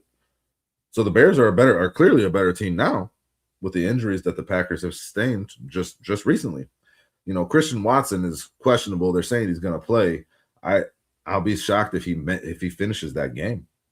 Christian Watson is a bear killer. I'm good with not seeing him on the field. I'm good with seeing him on the field. I'm good with not seeing him on the field. I think he won't finish the game if he plays. I really don't. Just given his history, this Bears team is better than this Packers team. I think the Bears made some critical schematic mistakes in that game in terms of how they approached it, especially in the first half with the blitzing. And I've heard Bears fans say that we need the blitz in order to get the pressure, so we're going to be blitzing Jordan Love a lot. And I just think that that's a terrible fucking mistake. I think you showed in that second half, if you just keep your safeties over the top, match up with those receivers there, make Jordan Love make the play, you can stop them. I think you showed that. What's up, Shorty? I think when you blitz him, you're giving him the advantage, to be honest, because he's really good at throwing off his back foot. He's really good at keeping his eyes downfield even when he's getting pressured and exploiting the weakness in the coverage when you do blitz. I don't want to see the Bears blitzing until they absolutely have to, until it makes sense. The Bears can't come out that way this week, man. Jordan Love will carve them apart. Yeah, and this was the point I was trying to make on Monday, and I think it was misinterpreted by a lot of people in the chat. That's a good point, Jed. I don't know that this defensive line is any better than they were 2 weeks ago versus the Packers when they couldn't get any pressure at all. No, I don't. Sure, yeah, I don't. They I don't came think out because you dominated the Browns. They dominated better. not only a bad offensive line, the worst in the league, as you showed us, Dustin, last Thursday very clearly, minus the players who started. And that Browns offensive line was worse than what I showed you too. Right, because they were injured. Yeah. Is that imply to you that this Bears this defensive front is going to come out here and get a bunch of pressure? Do you believe that after watching the Browns? No, man, but I think if you're going to get pressure on Jordan Love, you got to try to do it with your front four, at least. I agree. After watching that Broncos game, that's the only way to approach it. That's the only way to really play winning defensive football. If you can get pressure with four, he's fucked. Because if you have the coverage there and you're able to get pressure, he's going to make some mistakes. But if you blitz him, Brandon, he's going to fucking carve you up. Period. End of story. You saw it 2 weeks ago. Yep, he's done it all year. So I just don't understand why I'm hearing people say that the Bears should blitz a lot, or I expect the Bears to blitz a lot. No, that's a terrible I expect quite the opposite, to be honest. You know, maybe in some advantageous situations, but in general, man, you saw that Christian Watson can just tear you apart if you don't have the safeties over the top. You don't have the help. You can't leave safeties one-on-one or nickelbacks one-on-one with Christian Watson or even Jaden Reed. You just can't do it. You gotta have the coverage there. I think you're looking at a lot of cover 3 match in this game. Yeah, he's gonna play his quarters. You know he will. Yeah, they are, Bizzle. That's what he does, and I don't love it strictly because of Brisker, to be honest with you, man. But like, I do think this. I think I take so much vitamin D, bro. I never get sick. Let me just say this, Cliff. I take so many fucking supplements. I feel great like all the time. And even I'm dealing with this, like I still go to the gym and then I just hit the sauna and I feel good. But like at night, it's catching me a little bit, like in my throat, just a little bit. I get that phlegm, you know. It's just something I'm gonna get past. Dustin's got herpes. But Brandon, do you want to talk about herpes right now? Let's do it. Okay. Brandon called me. Oh no, I called Brandon. We played a little phone tag. And are we talking about this for real? You want me to be the one that tells this story? Brandon tells me, I just been feeling like shit, man. I was at the hospital. I was like, what the fuck were you at the hospital for, man? He's like, and I didn't expect herpes, guys. I didn't expect this conversation to go this way. And he's like, but like, I was messing around with this girl the other day and blah, blah, blah. And like, I asked her, like, are you good? And she was like, yeah. So I was like, it's good. But then I went to the doctor and the doctor looked at my shit and was like, I'm going to level with you. You got herpes. You have herpes. And Brandon told me this, and this actually happened. Brandon told me this, and I just started laughing my ass off. Yeah. And Brandon could have had herpes, but I don't, guys. I don't have herpes. For all those in the chat that want to sleep with me, I don't. But no, how about this, Brandon? Just don't even ask that question. Just wrap it up. Be on the safe side. Don't trust none of these floozies out I here. hate condoms. Yeah, so do I. That's why I love being married. Yeah, there you go. It just makes Yeah. it. Just easy. go get a wife. Is that your Yeah. solution to my problem? Bro, we're a little behind on the chat. I'll be interested to see because we just went from talking about the Bears blitz versus to you had to bring up herpes. You wanted to talk about it. It was I thought it'd be cathartic funny to get it out. I don't I think thought it'd be anybody's funny. even, has anyone even It commented wasn't on as this. funny as I thought it would. You weren't as funny as I thought you'd be, Dustin. What Well, did you say? he says, keep your dick away from these fellas. Yeah, no, if you decide to lay down with Brandon, you will walk away with herpes and the clap. No, you won't. I just got negative test. You won't, guys. That's Brandon bullshit. didn't have Dustin's herpes. on bullshit. I thought he could have had herpes, and I laughed my ass off when he told me this. He says, Cliff says, yikes. Yikes. Yeah. Oh, I got that negative test, Cliff. No. Oh, Okay, nobody. I was hoping you would share my text from today, by the way. What was your text from today? About the Jonah Jackson block. What about did I see it? Never mind. You didn't see it, guys. We're in Chicago. Cliff, both of us live in Chicago, the northern suburbs. Are you in Caleb Florida? Felix. Is Cliff, this are you in Florida? You got a cover. He's got a point. Caleb, thanks for joining us, brother. Caleb Felix, new member of the chat. He's in the play for a Planned Parenting. Hit that like button, and I'm sorry you joined us at such a weird time. But Brandon doesn't have herpes. Ryan, what's up, dude? Am I? Listen, Marcus, if we lose this game, we're falling to 7th. Falling back to 7th. That's what's gonna happen. Unless the Niners lose, potentially they can end up at The Bears will certainly have to win. I'm thinking 2 more games this season. He just lost Ryan herpes stuff. It is. I think the Bears. We're gonna talk about what we want to talk about. People can be here, people can not. We're still gonna do this shit either way. So good for you, Cliff. Good for you, brother. We're gonna come see you soon. You didn't know that, but I just decided that for you. Yeah, I man, this is a really tough game. It's gonna be the toughest game the Bears have played this year, and I think you have to remove the bias. And I think you just look at these 2 football teams, especially based that like button, Caleb. Especially based on the injuries. I think the Bears at home are a better football team than the Packers, man. I thought the Bears were a better team than the Packers on the road. And that could have been just right? Yes. And with the way things are looking, man, and you saw the line swing. It went from 1.5 favoring the Packers to 1.5 now favoring the Bears. And we'll see where it falls on Saturday. But I think people are starting to realize, like, this is going to be a completely different team, especially on the defensive side, without Micah Parsons. Yeah, if you're an offensive, especially think about Trapillo. Hold up. Vizzo, why would anyone mute you in the chat? You are a gentleman and a scholar. Carl is on some bullshit. Like, what the fuck? Why would Carl mute you from the chat? Shorty, you got to talk to your boy, mutant Vizzo. Vizzo's one of our favorites. That don't make no sense. Yeah, see, Shorty's like, what the fuck? Vizzo's amazing. Yeah. Yeah, Vizzo, I mean, people should be able to say whatever they want. We love you, brother. Yeah, Vizzo, you never get muted here. What up, Steve? Don't even start with that shit, bro. What did he say? He said, who make sure not to drink after Brandon. He's one of Shorty's favorites too. Yeah, Vizzo, Shorty, get to the bottom of that, man. Vizzo deserves much better than that. Carl's on some bullshit. And then Vizzo is a good dude. This is what we're talking about. Steve's gonna come in here and say, "Sup, the Gary Bears."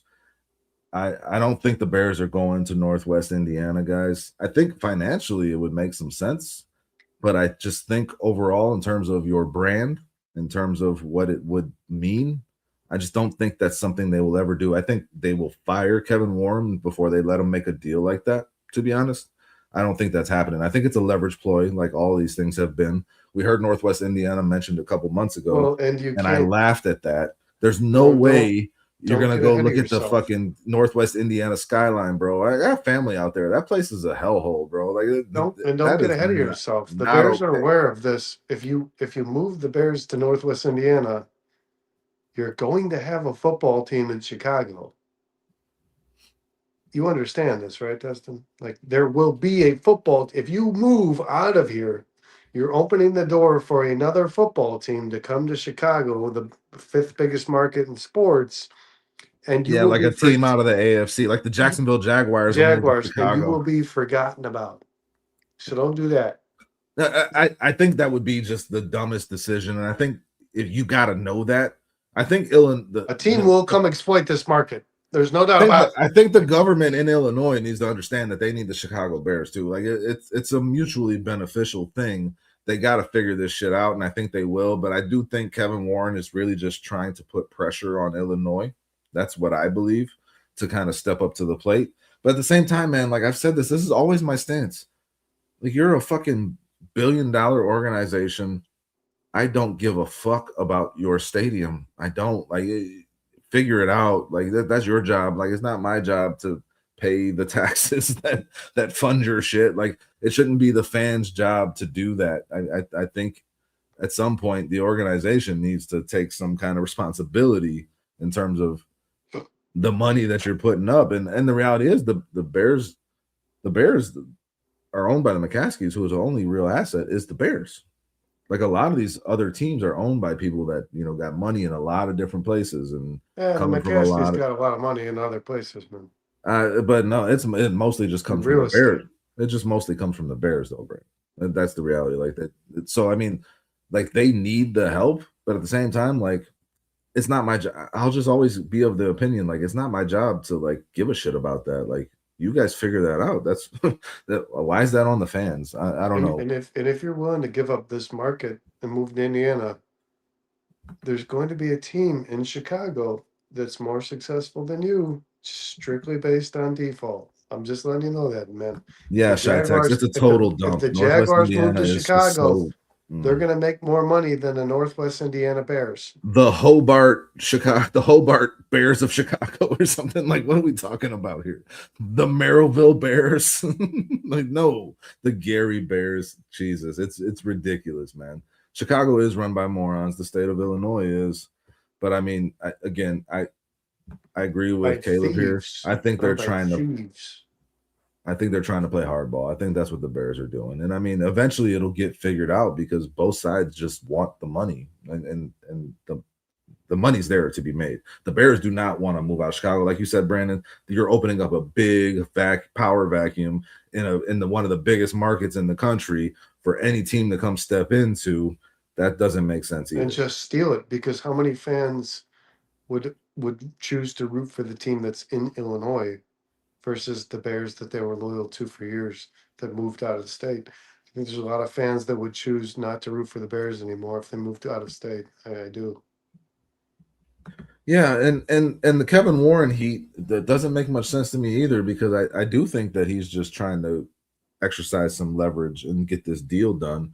And I don't think there's any reason to doubt him right now based on his previous resume and how he's gotten these deals done and what he's done with the Chicago Bears so far, and making sure that, you know, business is business and football is football, and putting that separation there. You can see the results for the team right now on the football field, and Kevin Warren has had his hand in that. I don't care what anybody says. He has been the guy that has backed Ryan Poles and kind of created that separation between the McCaskies and the football, the actual football on the field. So Kevin Warren has had positive results so far in his time in Chicago. People are screaming for him to be fired. That doesn't make much sense to me either, Brandon. I think he's done a pretty damn good job so far, and I think he's going to get this job done in terms of the stadium. If he doesn't, now that becomes a different story. But I think if you're a sports Shorty already let Carl know they have a problem. Nice. If you buy 350 acres of land, that's a good point, John, and don't put a stadium on it, you're a fucking idiot. That's what I think. Well, like how many football owners own 350 acres of land elsewhere and move somewhere else?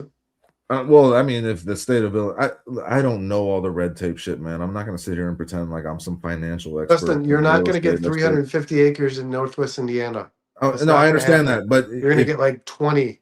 But if you're talking about what they're talking about in terms of the fiscal part of it, like how much it's going to cost in taxes, how much you got to pay out of your own pocket versus how much the state will help, like those are things that, again, I'm not going to sit here and pretend I'm some kind of accountant and I know all this shit, but those are things that you would consider if your job is to run a business, Brandon. What are my taxes going to be? Unless the bottom line is What's my heavily out-of-pocket affected, cost gonna which be? I think it is. Chicago's going to make you more money than anywhere else. No doubt about it. Without a doubt. It's not even debatable. You will make more money if you reside in the state of Illinois. Yeah, it's like you move can't to Indiana. You can't sacrifice the brand like that. That's where I stand on it. I don't think it's even. I still am not entertaining it as an even remote possibility. I'm just really not, Brandon. Until it's real. You got the governor of Indiana tweeting about the shit and everybody going back and forth. It's clear leverage and power struggle type shit. And I'll let them figure all that out. I am not concerned about the Bears moving to Northwest Indiana, Brandon. I'm just really not. I don't see it happening. I just don't. No, let me say this, man. I'm an Illinois fan. I root for Illinois. I root for the Bulls, the Blackhawks, the Cubs, the Sox. You move out of this state and another team moves here. All good, Shorty. We like the drama, man. I'm rooting for that That's team. cool. Dustin, you might be different than me, and I'm sure most people will. The Bears move to Indiana and another team moves to Chicago. I'm a fan of the other team. I root for my roots. See, Shorty's kind of. I wrote an entire blog on this, guys, on 4starchicagosports.com. Go read it. It's about rooting for where you're from. It's not about the team more as the location, right? Because I could root for the Packers easily if I wanted to. It's not where I'm from. So when you roots can be defined as different things. Roots don't need to be defined demographically. When you move out of state geographically, and another team moves here, which they will, okay? So let me tell everybody watching tonight, if the Bears were to choose to move out of state, another team will occupy the Chicago market without a fucking doubt. At some point, yeah. No doubts, no ifs, ands, or buts. It'll happen. I don't know who it is, but it will happen. I will root for that team because they're from the state of Illinois. Listen, Cliff keeps talking about how in Gary you can get robbed. You can get robbed in Chicago too. I mean, Chicago's a pretty dangerous fucking city as well. Listen, it's not happening. They're not going to Northwest Indiana. But yes, if they were to go to Northwest Indiana, I would certainly reassess my Bears fandom. I would. I think a lot of people would, Brandon. Yeah, but I don't think your roots. I'm not an Indiana fan. Your roots can be passed down from people in your family. Your roots don't have to just be about where you are geographically. I think it's a big part of it.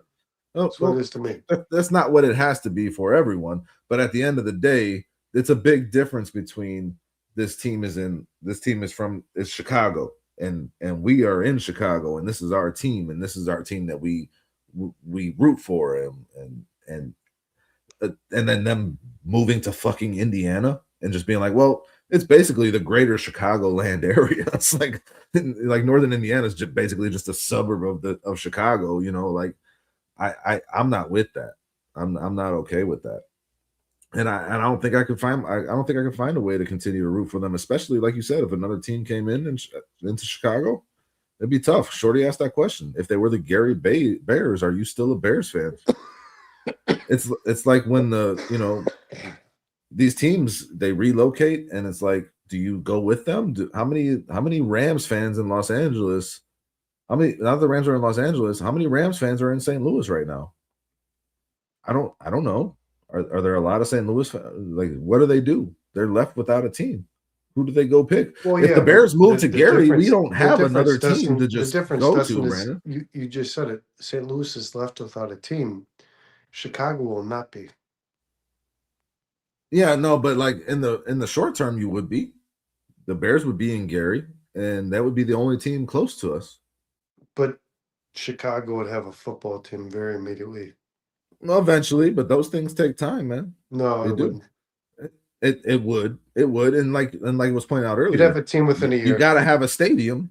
to have a team. You do. You already have a stadium. You'd have a team within a year. Within a year, you would have a team in Chicago. I truthfully believe the Jaguars want to move to Chicago because you've got the Buccaneers there, you've got the Dolphins. A Florida team would have no problem moving to Chicago to consume that fan base, and rightfully so. Nobody cares about the Jaguars, not even in Jacksonville. I mean, like it's just like it's not Right. So that's like, SEC country. That's college football. They'd be super willing to move here. Shorty, you got Bears tattoos all over his arm. If they go to Indiana, I would have to think hard. I am too old to give a fuck anymore. I mean, yeah, and I mean, Shorty, like you're in Georgia. Like, how much does that matter? Like, it's still the Chicago Bears, started by George Halas, run by the same family. It's like, and Gary's like just a drive down the highway. It's not like, I mean, it takes me an hour and 15 minutes to get to Gary, Indiana. Like, it takes me 46 minutes to get to Soldier Field. Like, that's your difference in terms of geographical. It's not, I made that comparison with the Rams and Los Angeles, but like that's a far trip. Well, the Bears are staying right down the highway, and their attempt would be to say we are still the Chicago Bears, even though we're in fucking Gary, Indiana. Like that would be it'd be hard to swallow, man. It would. They're not the Chicago Bears anymore. You're not. That's what that would be what they would try to. It would be like the Chicago Bears of Northwest Indiana. I saw some shit like that. That would be ridiculous. This seems to be bothering you, Brandon. What? The thought. I think me and you are different. My fandom is based on where you are geographically. Okay, so say the Bears moved to Gary and no team replaced them for 3 years. What do you do? Don't respond while the team would be in the year. I'm asking you a hypothetical question. The Chicago Bears moved to Northwest Indiana, and there's no team in Chicago for another 3 years. What do you do? Not watch football and you just enjoy don't watch my football? Sundays. Like I enjoy watching football. And for once in my life, enjoy my Sundays. Maybe, I don't know. I watch football because I enjoy it. That's how I get enjoyment on a Sunday. Oh no, not me. Well, that's weird. That now this is a whole nother thing. Let's dive into this a little bit. It's like, so you've watched football out of like an obligation? You'd rather be doing something else? Yeah, before the podcast, I didn't watch. Yeah. I didn't watch losing foot. I didn't watch the losing Bears. No. I might not be watching crazy Bears, if you but did. I'd be honestly. You devoted every Sunday you had to the Justin Fields Bears. We said You're football. Out of your fucking mind. We said football. I didn't say just Chicago Bears football. I've watched football every Sunday since I was like 4 years old. I only watched the Bears. I will watch other teams. I enjoy football thoroughly. Okay, this is a weird thing then. So I guess I could see where you're coming from then. But I still don't understand it because when the Bears, I just want to take in football. When the Bears are bad, if the Bears are good, that's a bonus. But yeah, but when they're bad, you watch the Bears lose for 16, 17 weeks. I don't. When the Bears are bad, I stop watching. I got to see the comments on this. This is weird. I don't spend my Sundays watching a 2-14 team. Do you? Honestly, I don't necessarily watch the Bears, but I'll throw on the Red Zone. I'll throw on the other game. I'm gonna watch football every Sunday. That's what I want to do. Like I got to go to work on a Sunday, but I'm gonna have football on in my office. No, you got to earn my watching fandom. that. You got to earn my shit. Well, football has just me. Watch you because I can't. Well, Brandon, football has me. You're talking about the Chicago Bears. I'm talking about football. I'm talking about the NFL. I love the NFL, and our lives are very different, Dustin. I get my child on the weekends, so like no. My child's spending time with my kid versus watching a losing football team. No, not okay. So like again, you would prefer to be doing something else, but you feel obligated to be watching the Bears because you got to talk about them. This year, no. Before, yes. Last year, yes. It was an obligation to watch football games because of our podcast last season. Yes, 100%. If we didn't have a podcast, Dustin, what point would you have quit watching the Bears last year? After the Washington game? No, I mean, no, I would have still been watching, Brandon, and I'd still be watching all of the other NFL games that I could Yeah, watch no, we're because very different, I man. just want to You got to watch them. earn my viewership. Oh, Brandon, how many drinks have you had? Where are we at? What does that have to do with I'm just curious. being a I'm just shitty curious. football team? The Bears. Do you watch I'm not the just talking Bulls? about the Bears. Okay, Dustin, did you No, watch I don't the watch the Cubs Bulls. all year? I don't watch the Bulls or the Cubs because I'm not paying for their network. That's it. So, like, you won't pay for the network, but if it was free, would you watch it? Of course, I would watch. Even if they lost, even if the Brandon, Cubs were. Brandon, oh my gosh, what are you doing? I watched every Bulls game throughout If the the Cubs 2000s when they were Oh, really? shitty. Do I you watched pay Eddie for Robinson and CSNs? Marcus Fizer. So you won't pay for them, but you'll watch them when they're free. I'm not going to go out of my way to pay Why? for them. Why? If they were good, I still wouldn't, Brandon. If they were winning, If they were good, you wouldn't pay for them? No, I still wouldn't. I'm not. So what's the point of being a fan? Well, the point of being a fan is that they've been my team since I was a very young child. Up until you have to pay for them?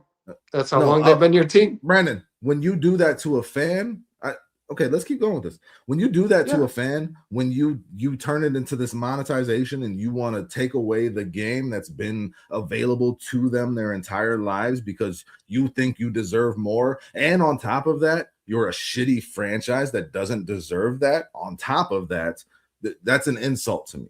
The Bulls, let me ask you this. The Bulls and the Blackhawks both insulted their fans by going to that shitty CSN network. The Bears are eliminated, I don't think that CSN network is going to last, Brandon. This ain't going to be once the Bears are eliminated from the playoffs. I told y'all, me and Brandon were going to get into it. I could tell. Once the Bears are eliminated from the playoffs, why do you watch? Because I fucking love football. I want to see what happens. You want to see them? What do you mean? What happens? What could happen in any football game? Once the Bears are done, if the Bears are eliminated from the playoffs, what could happen? They could win a game?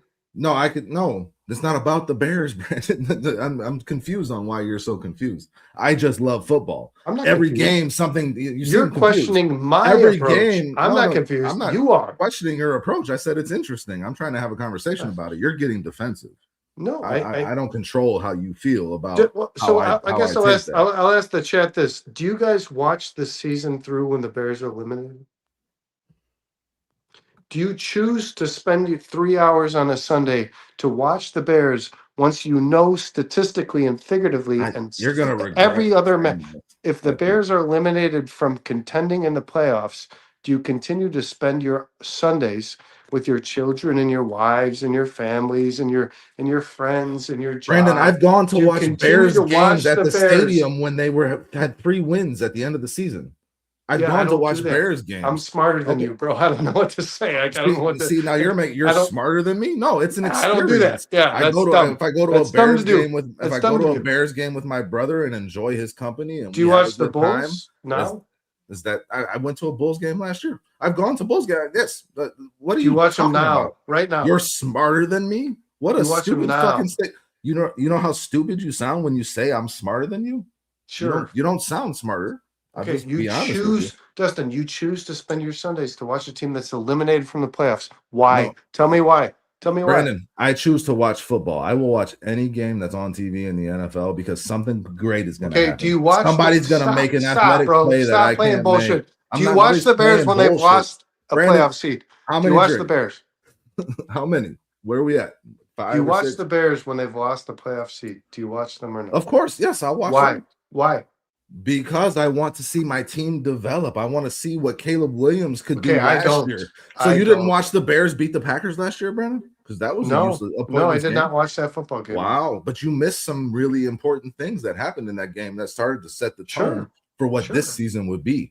That's part of being a fan and going through the progression of the team growing and getting better. You think that it doesn't require you winning? Sound bandwagon. You say you sound smart, but you sound kind of bandwagon. So you don't think that earning your fan base requires winning? No, of course it does. You don't deserve my money. But they do. Time if you get they get 3 hours every Sunday out of you. I choose it. No matter what. I choose it, Brandon. I choose it. I choose it. Justin, I choose what to do with my time. Do you spend 3 hours that you could spend with your children every Sunday on a losing season? Do you do that? I spend time with my children. That's man. I'm not good. choosing That's football disgusting. over my Yeah, children. you are. You are. No, You are. no, That's not no good. one's That's choosing not good. football over their children, Brandon. What are you talking about? You're Well, way off base, bro. And do you you're like watch? Do you're you getting watch out of 3 line. hours of This is a a weird team that's? conversation. Do you watch 3 hours of a team that's eliminated from the playoffs versus spending time with your family? Brandon, I might make a different choice depending on what Sunday that is. If I got plans with my family, if the Bears are in contention, I'm gonna go choose my family. Okay, Even if the so Bears are in contention. okay, so it's not just about so exactly. I made So my don't choice, exactly. Brandon. So I don't made judge my me. choice. So don't judge me for Nobody's spending every judging you. Sunday with my You feel family judged, when the Bears are but you're putting eliminated from the. yourself in this position. Okay, you're not even letting me talk, dude. You're not even. Well, Now you're just you've being been fucking doing the rude. same shit. You're not even Brandon. letting me You've talk. been You're not doing even the letting me same talk. shit. Let me You talk. started this. Can the Bears can a person choose to spend every Sunday with their family once the Bears are eliminated from the playoffs? What's more important to you? John said so. If the Bears are winning, kids are on their own. Like I said, man, my family is always going to. Yeah, thanks, John. I agree. He's asking you a question because you say if the Bears are losing, you're. If I have my child and the Bears are winning, you're yes. obligated The Bears, if they're winning. yes. No. Listen, if the Bears are winning or losing, if I got plans with my family, I'm going to choose my family. Maybe I'll catch some on my phone. Maybe I'll record it and go back and watch it later. I can choose different ways to if the Bears are football. But I watch football because I love football, Brandon. So the Bears are 2-10. You watch it so you can talk about it on here. I don't know. That doesn't make any sense. Yes, very much. Yes. Going to watch OU in the playoffs. Is it impossible to understand? Is it impossible to fathom that some Bears fans don't care as much when the Bears suck? Is that really hard to fathom, dude? Really? No. Really, is that hard for you to wrap your fucking head around? Like, hey, he doesn't watch every game for 3 hours a Sunday if the Bears are sucking and eliminated. When you rewatch this, you're gonna see some things, man. I'm just saying. But like, I'm not gonna rewatch this. Well, that'll be because of you that you don't rewatch. All right, let's give your score prediction, man. Give my score prediction. Listen, man, I love football. I will always watch football every chance I get. I will never put football over my family. Is that okay? No, is it okay with you that I You're don't? the one that created this, Brandon. You're like telling the fan base how dedicated you are to football. Is it okay, guys, that I'm not 100% dedicated to football in my life? If the Bears suck, you seem pretty. If the Bears suck, can I be okay? Guess what, Dustin? I haven't watched the Bulls this year because they suck. Is that okay? I haven't watched the Bulls this year because I'm not. Is that okay? For that. Is that okay if I don't watch them because they suck? It is, Brandon. I never said any of it wasn't okay. I never said that. Yeah, you kind of did. You kind of said I'm a fair-weathered fan. You kind of did. That was after you got into this shit. But yeah, I said I didn't say fair weather. I said bandwagon. Two different bandwagon. Okay, I'm a bandwagon fan if I don't watch the Bears when they're eliminated from the playoffs. That makes me a bandwagon fan. I think, really? I think the way that you phrased a lot of things. No. Hold on. Right. Once the Bears are eliminated from the playoffs, I don't watch. That makes me a bandwagon fan. Is that really what your statement is? Really? That wasn't my statement. I'm saying that you sound like if you're not going to watch them unless they win. Like then, are you really about that team or are you just? Well, when they're eliminated from the playoffs, should I watch? And for you can make that choice, and I don't give a shit. Brandon. But does it make me bandwagon to not? Yeah, it kind of is the definition of it. Yes. So if I don't watch the Bears when they're eliminated from the playoffs, I'm a bandwagon fan. I'm saying if you're only doing something when it's good, then that is the definition of bandwagon. If you leave it when it's bad and you're only there when it's good, that's the. But you don't watch the Bulls. You won't pay for them because they're not good. I am currently just on a Bulls. So you won't watch the Bulls because they're not good. No, but you're not a bandwagon fan. But you're not bandwagon. CSN, Brandon. But you're not bandwagon. I'm taking a stand against paying for CSN. I've made that clear. The Bulls can kiss my ass. So you're only a bandwagon fan if you don't take a stand. The way that they've done things has been completely bullshit, man. So you're kind of bandwagoning, but it's just it's a financial stand. They charge their fans on top of it. So you're kind of bandwagony, but like in a financial way. Brandon, I don't feel as though that's bandwagon because I've watched the Bulls when they sucked. I've watched them when they're good. Yeah, but you don't watch them now. Yeah, because I'm not going to pay for them. I'm just not going to pay that. So what is if they were to start winning championships? Would you pay for them? That's a choice that I get to make. Would you pay for them if they weren't winning championships? I wouldn't pay for them. I'm not going to pay for them at all. They can win championships. They could not. I'm not going to pay for CSN Network. So does that make you a not fan at all? Right now, you could say I am not a Bulls fan at this point because I am not taking. Yeah, thank you, Shy Tex. Cliff, what defines a real fan? Because if the Bears are eliminated from the playoffs and I choose to spend time with my family, that makes me not a real fan. It That doesn't make you a fucking martyr bothers me either. to my core. I'm gonna No, be that honest. That you fucking made bothers that. me to That's my not the core. conversation, Brandon. You're not That's choosing one over let's the go other. back. You're the Let's one go that back. said Let's that go you're back. What did Cliff say? no.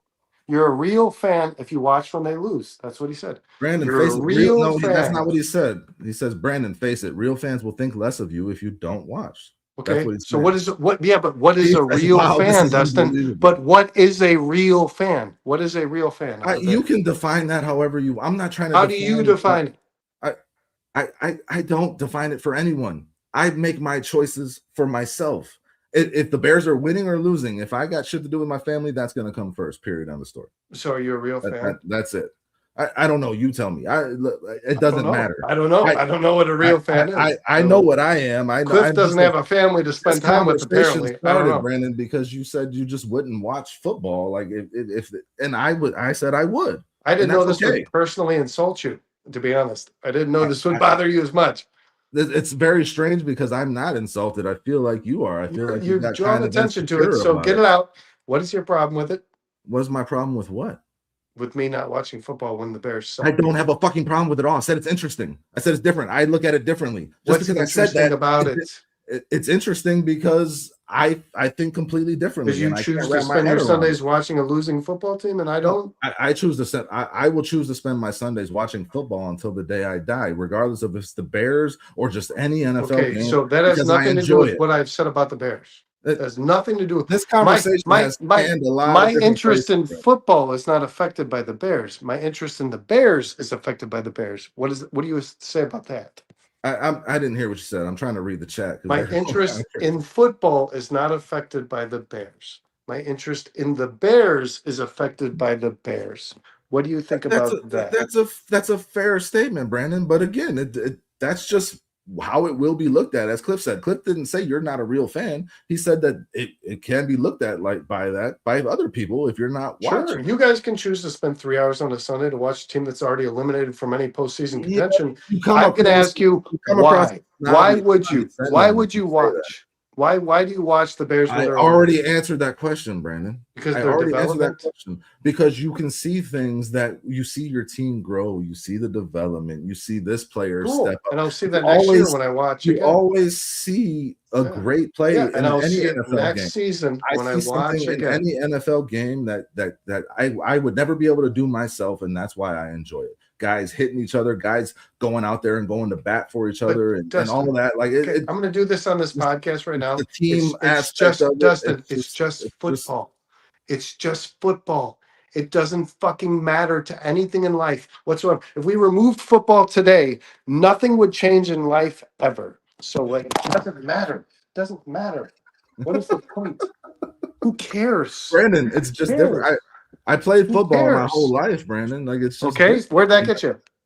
Where did that? It's not about what does it matter now? It's not about where it got me. It's about the journey. It's about the guys I played with. It's about the team sport aspect of it. You're shocked to learn that I don't watch the Bears losing seasons? I am more just shocked by the way you've approached this conversation in general. But no, I'm not shocked by that at all. Your approach was stranger than mine. You were no, I don't think so. Insulted by the fact that I don't watch the Bears. I am not insulted at all on your behalf, Brandon. You can do whatever the fuck you want to do. I am not insulted. What is your score for this Bears-Packers game, dude? I don't know, man. We're at an hour 37, man. We're hanging here. We are. Listen, this was I want to say that this was an interesting conversation, and it didn't have. It's not combative. I don't judge Brandon. Of all the people you said leading the conversation, we're about to get into it, so it is kind of combative. I could tell just from the start. Like you were a little saucy, man. I could tell. I know you. I could just tell that it was. I feel like I'm being accused of something. Nobody's accusing you of anything. Bandwagoning. That's what I feel like I'm being accused of. Brandon, again, I would just say that if you are only watching when your team is good, that is the definition. No, I didn't say that. I said when they're eliminated from the playoffs, I don't watch. Okay, so that's when they're bad. That's when they're not good enough. Well, when they won't go anywhere. Right. When there's no point to watch anymore, Dustin, I don't watch. Okay, and then I'm not a player on the team. I'm not and it's here for not development. I'm not here to see how good the coach impacts the like. I'm not a fucking player on the team. Brandon. I watch it to It, see if they win or lose, right? but to Why do you frame watch it, sports? but What is Brandon, the point of watching for sports? To you, win or lose, right? Brandon, of course, and there's also the thrill of victory and the agony of defeat, and there's Yep. things you get out of losses too, Brandon. There's Sure. things you get out of losses as a fan. There's Maybe things you you get out of spend 3 losses as hours a to get player. something out of a loss. I don't. Okay, so it's very transactional for you, and that's Right. So you okay. spend 3 hours on a Sunday to get something out of a loss. I don't. Brandon, you're the one that's framing this in a way that's kind of condescending. That's just the kind of the point I want to I make. don't feel that way at all. Well, I feel like I'm it being is. questioned as a fan of the Bears because I don't watch when they You eliminate put your them. fandom into question. Nobody else did. You did. No, Cliff did. Nobody. Real Nobody Bears else. fans might not see me as a fan. Okay. I think you kind of misinterpreted what Cliff was saying. But I would just say this: when you I frame don't it, think there's much let me make this point. He said real Bears fans don't see you as a fan. There's not much room for interpretation there, dude. Listen, when you frame it as, well, if you choose football when the results no longer matter over your family, then you're making a poor decision. That's a I didn't silly. say that. I said that's what I choose to do. That's basically how you framed it. Yes. I said that's what I choose to do. Brandon, if you go back and watch, you'll see that you framed it that way, and that's not the case. It's like it's situational. That's what it comes down to.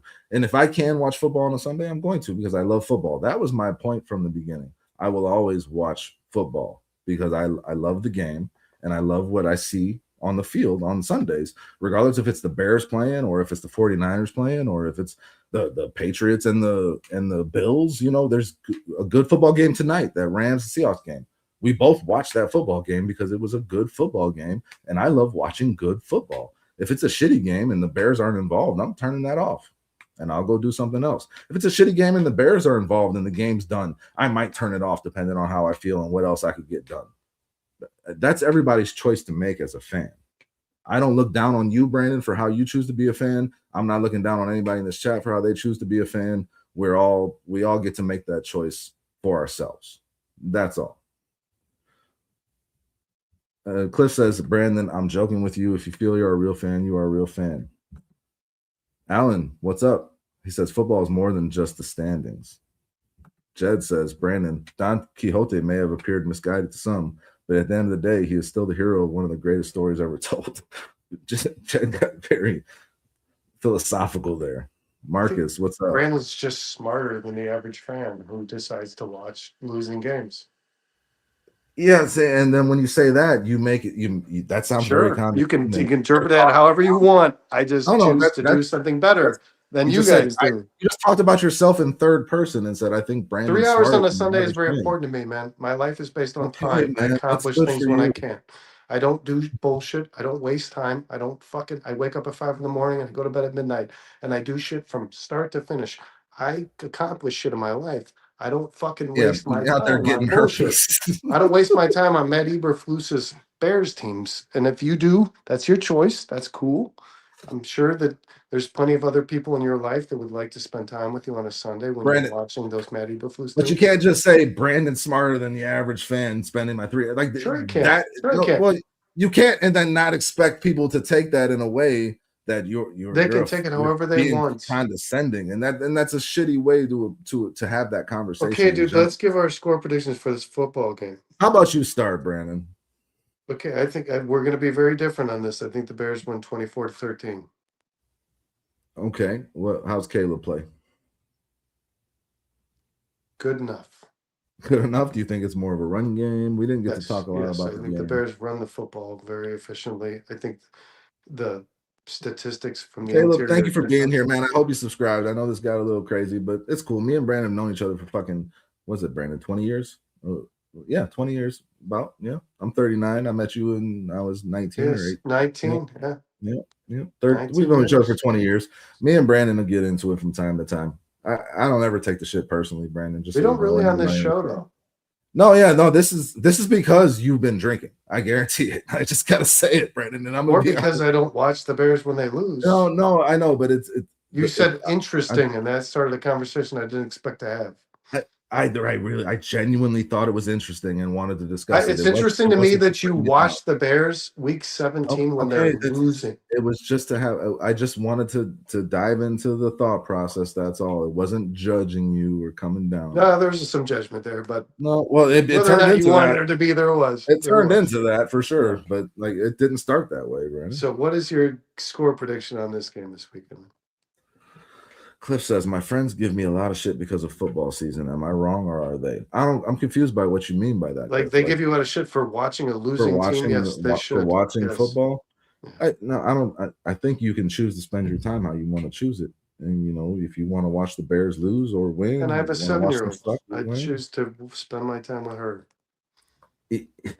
you keep going to that, but it's like I got kids too, and I spend a shit ton of time with them. It's not like nobody's choosing the Bears over their children because they're watching them, even if they Some suck. people are, for sure. No, I don't think so. I'm not. Nobody in life, not a single person. Those would be shitty fathers, I guess. There's a lot of those. That's But like that's not the same conversation, Brandon. Shy Tech says with Luther out, game's closer. Green Bay 20, Bears 23. Okay. I'm just curious what Cliff Cliff meant. meant. So Shy Tex, is that like a game-winning field goal, or is that like the Packers are crawling back? I think this is going to be a close game, man. I do. I think that the Bears need to come out running the football, but we thought that against Cleveland, and Ben Johnson said, "Fuck that, we're going to pass because this Cleveland team can't touch us." And I want to get Caleb I want to get Caleb some experience and some time progressing in this offense with that passing game. It's a good week to get right, and he was right. And I think that the Packers will be ripe to get passed on because they don't have their best pass rusher. So Micah Parsons, depending on who ranked him, had him at 7 or 8 pressures against the Bears and Caleb Williams on that Sunday. And Micah Parsons made Caleb Williams' life a lot harder in terms of chasing him down when every time Caleb rolled out of the pocket. He made those passes a lot harder for him. That's not going to happen this Saturday. Rashawn Gary is not chasing down Caleb Williams. He can't keep up with him. They don't have somebody that can.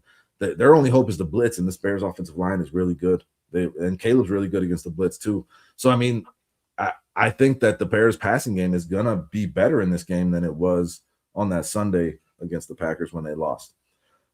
I think their targets? Even without that, because I think the game plan that Ben is going to design and Caleb's execution is just getting better every week. I think you're going to see this passing game continue to kind of take off. And Caleb has shown that he can throw in shitty weather, and so he's a perfect quarterback to have at Soldier Field. So I think those are some key parts of it as well. Cliff is kind of Steve. Okay, why are all Bears fans saying they're going to win? Why? I want a 500-word essay on why. You need a number 2 pencil. Steve, we think they're going to win the same reason you think the Packers are going to win. And, I mean, you got some pretty key injuries. You're missing Micah Parsons. Your team is going to be completely different. Your defense is nowhere near as good without him and Evan Williams. And you're in Chicago. You got some problems, and you're on the road, right? So, I mean, like, the Bears went up to your house. The last time the Bears lost a home game? Week 1. They've been very good at home. Shytek says, good question, Brandon. I wouldn't want it to be a game-winning field goal. Too close for comfort, LOL. Cliff, no, it's awesome, man. I appreciate it. Okay, so Shytek, you got the Bears kind of winning. Got the Bears winning kind of convincingly with the Packers trying to crawl back in. Cliff says 30-21 Bears. I don't know that the Bears can get pressure. That's still a 2-score game, Cliff. Yeah. I don't know that the Bears can get pressure, Brandon. No, they can't. A lot of Bears fans are hoping that based on how they just performed against the Browns. But again, that was against the worst offensive line in football. So I think you're going to see the Bears struggle to get pressure, but I really hope they stick with the 4-man rush for the majority of this game, Brandon. Only blitz at certain opportune times because Jordan Love will tear that shit apart. And maybe if Zach Tom is out, you can see Austin Booker and Montez Sweat sneak in there for a couple. I think Austin Booker is just getting better every week. And I think he could be in line for a sack in this game, especially if Zach Tom don't play. So I think you just rush 4. You keep your guys in coverage, play that cover 3 match, and just don't let those receivers beat you deep. Keep them in front of you, man. That's really what it is. And Jordan Love, like you saw that pass he made to C.J. Gardner-Johnson, that interception, like he makes like one of those, it seems like once a game where it's like, what the fuck was he looking at? Like just bank on that, make them work to get downfield. Josh Jacobs is hurt too. And I don't know if Wilson is going to play. I think he's questionable or something. So like their running back situation. Brooks is out. Brooks is out. Wilson is good. So I mean, Wilson's a good running back, but like I thought I saw him with an injury designation earlier in the week. But either way, like Jacobs is playing through a lot of knee pain right now. I think you just make it hard on them. You make them move down the field, intentionally. Don't let them get the big plays. And I think they got those big plays, Brandon, because they blitzed an awful lot. So I don't want to see that this week. I think the Bears are going to win this game. I am not confident that it's going to be like a hands down easy victory. I think this Packers team is really good, even with these injuries. I think every team has injuries now, and they're all going to find ways to overcome them, especially if they're well coached, good teams. And so I think you're looking at 31-27 Bears, 31-28 Bears, somewhere in there. It's down to the wire. The Bears score a touchdown to end the game, or the Bears score a field goal to end the game. At the 31-28, they get that field goal. 31-27, they're scoring the touchdown. But it's like a last possession game again, man. Jordan Love is a damn good quarterback, and I think we're going to see him still kind of come in and do his thing. Of course, you guys could surprise us, Steve. Where nobody's underestimating the Packers. I think those injuries, though, are a big concern, and the fact that you're on the road, that I think the Bears need to be favored in this game. That would be a surprise if the Bears win at home. No, and it wouldn't be a surprise if the Packers the best player on their roster. I wouldn't be surprised. Will you be surprised if the Packers beat the Bears, Brandon? I wouldn't be surprised if the Bears murder the fucking Packers. Okay, can you answer my question, though? Would you be surprised if the Packers beat the Bears? It sounds like you would. I would. I would think that Ben Johnson is less than what I thought he was. Yes. I don't know if it's an indictment on Ben Johnson. I think that Packers team is really good. It certainly is. It's up to Ben Johnson to win this football game. Ben Johnson coached well enough in that first Packers game to win. The first half, he did. The first half they had major struggles. First half they had major struggles. Their game. They didn't run the ball, right? But they got it back on track, and I think you have a recipe to stop Jordan Love and a recipe to expose that defense based on how you performed in that second half. I think you just take that and transplant it onto this game for the full 60 minutes. Yeah, I think you can just run the fucking ball down their throats, regardless of how good Caleb played against Cleveland. When you gave them the whatever you were saying, the trial and error, I still think you run the fucking ball, dude. You run the ball. Run the ball. Don't get cute. Don't depend on Caleb, no matter how well he played against Cleveland. Run Jed's the using ball. some big words. Did you see the fucking the interior defensive line's pass grade or run grades against the Bears 2 weeks ago? Nobody had a higher than a 35. This offensive line is very this interior fucking defensive line is ass. And the Bears' interior offensive line is the best in the league. Steve, tell me something I should know about your interior defensive line. Tell me some shit I don't know. Tell me some shit I don't know about your interior defensive line. Tell me. Allen is saying 26 with their 35 pass, with their 35 run grade. What do I not know about these guys? Cliff says Packers fans wear cheese on their heads. What's up with that? And Steve says Bears have a toilet seat logo on their helmets. What's up with that? That would be a cool idea, Steve. A Bears logo toilet seat. I feel like it would be uncomfortable though. It's like super long in the back, like you might fall in. Like I don't know if that would work. I feel like the Packers entire organization is that's more like the Colts. More like the Colts. I feel like anything in Wisconsin is not only inbred, but should be summed up by its toilet seat. That's what I feel like. Honestly. You need a lot of padded toilet seats in Wisconsin. You need the extra cushion. All that cheese. You're gonna be on that toilet for a while, and you got a lot of extra weight on you. So, you need a little cushion there on those toilet seats. But yeah, Steve, Brandon asked you a question. What is there something about the interior of this defensive line that we don't know that we should know? No, that's a sincere question because their highest run grade in the Bears game 2 weeks ago was a 35, which is like 30 points below the average interior defensive lineman. Jed says true intellectuals understand the spectacle of pure chaos you can only witness in the Week 18 Tank Bowl. Yeah, man, we saw it with the Bears a couple of years ago, right? When the Houston Texans were playing the Carolina Panthers, when Lovie Smith got the win when he really shouldn't have done that, and the Bears. Oh yeah, that was Davis Mills because of it. Again, week to week, there's always something amazing that happens in football, even when it doesn't feel like there's a lot on the line. Crazy shit happens. It's fun, man. But I just love the way Jed's throwing out the big words. I got to read the earlier one, man, because this Jed's was a writer. Jed says, I don't think that it is the smarter take, more prudential perhaps, but my approach to entertainment tends towards utilitarianism. I appreciate that statement, Jed. Yeah, I mean, you got to get something out of it for sure. Cliff, it's interesting seeing teams trying to tank without showing they are doing so. Look at Cleveland. They played to lose. Yeah, that was the most uninterested. I said it on Monday. That was the most uninterested, worst coach team I've seen since the Chicago Bears last year. And I watched every game of that shit. This isn't a whole different week in time. The freak of nature is back. I don't know what that means, Steve. But listen, the one freak of nature that you don't have is Micah Parsons. And I think that that's the difference in this game. Micah Parsons changes you. He changed your defense for the better. And now not having him is going to change your defense for the worst. I think the Bears are going to exploit that. It was mentioned earlier in the chat. I can't remember by who. Caleb can own this defense without if they can't get pressure on him. I mean, when you get pressure on Caleb, he can still own your defense. So if you can't, I think it's going to be a problem. I think you see Caleb continue his progression in this passing game, Brandon. I think you see the Bears get a win. I think you see a high-scoring game. I think you see Ben Johnson and Matt LaFleur going at it schematically, really trying to outdo each other in terms of their play calling. I think it's going to be a lot of fucking fun. I'm very excited for this game. Prime time, Saturday night. Woo! It's fucking just beat the Packers. Just beat the Packers. If the Bears lose this game, it's not the end of the world. It's just football. If football disappeared today, it wouldn't change anything about our lives. But if the Bears beat the Packers, I will be much happier than if they lose to the Packers. The rivalry is not back, Cliff, until the Bears fucking beat this team. That's the thing. When you talk about this rivalry, there's not a lot of games that you go back and look on. And you're like, wow, those were really good games between the Bears and the Packers. And in my lifetime, it's been a lot of the Packers kicking the shit out of the Bears and the Bears not having a quarterback and the Packers just having three in the last fucking 25, 30 years. It's a lot. It's very one-sided. The Bears have to win. You got to fucking win. Otherwise, the Packers will keep saying the same old Bears thing. And we'll have to fucking eat it until the Bears beat them. Just because the Bears are better, it don't mean shit until you beat the Packers. Got to do it on Saturday. Shytek says the weather won't be too cold either. Yeah, it should be a kind of a nice day.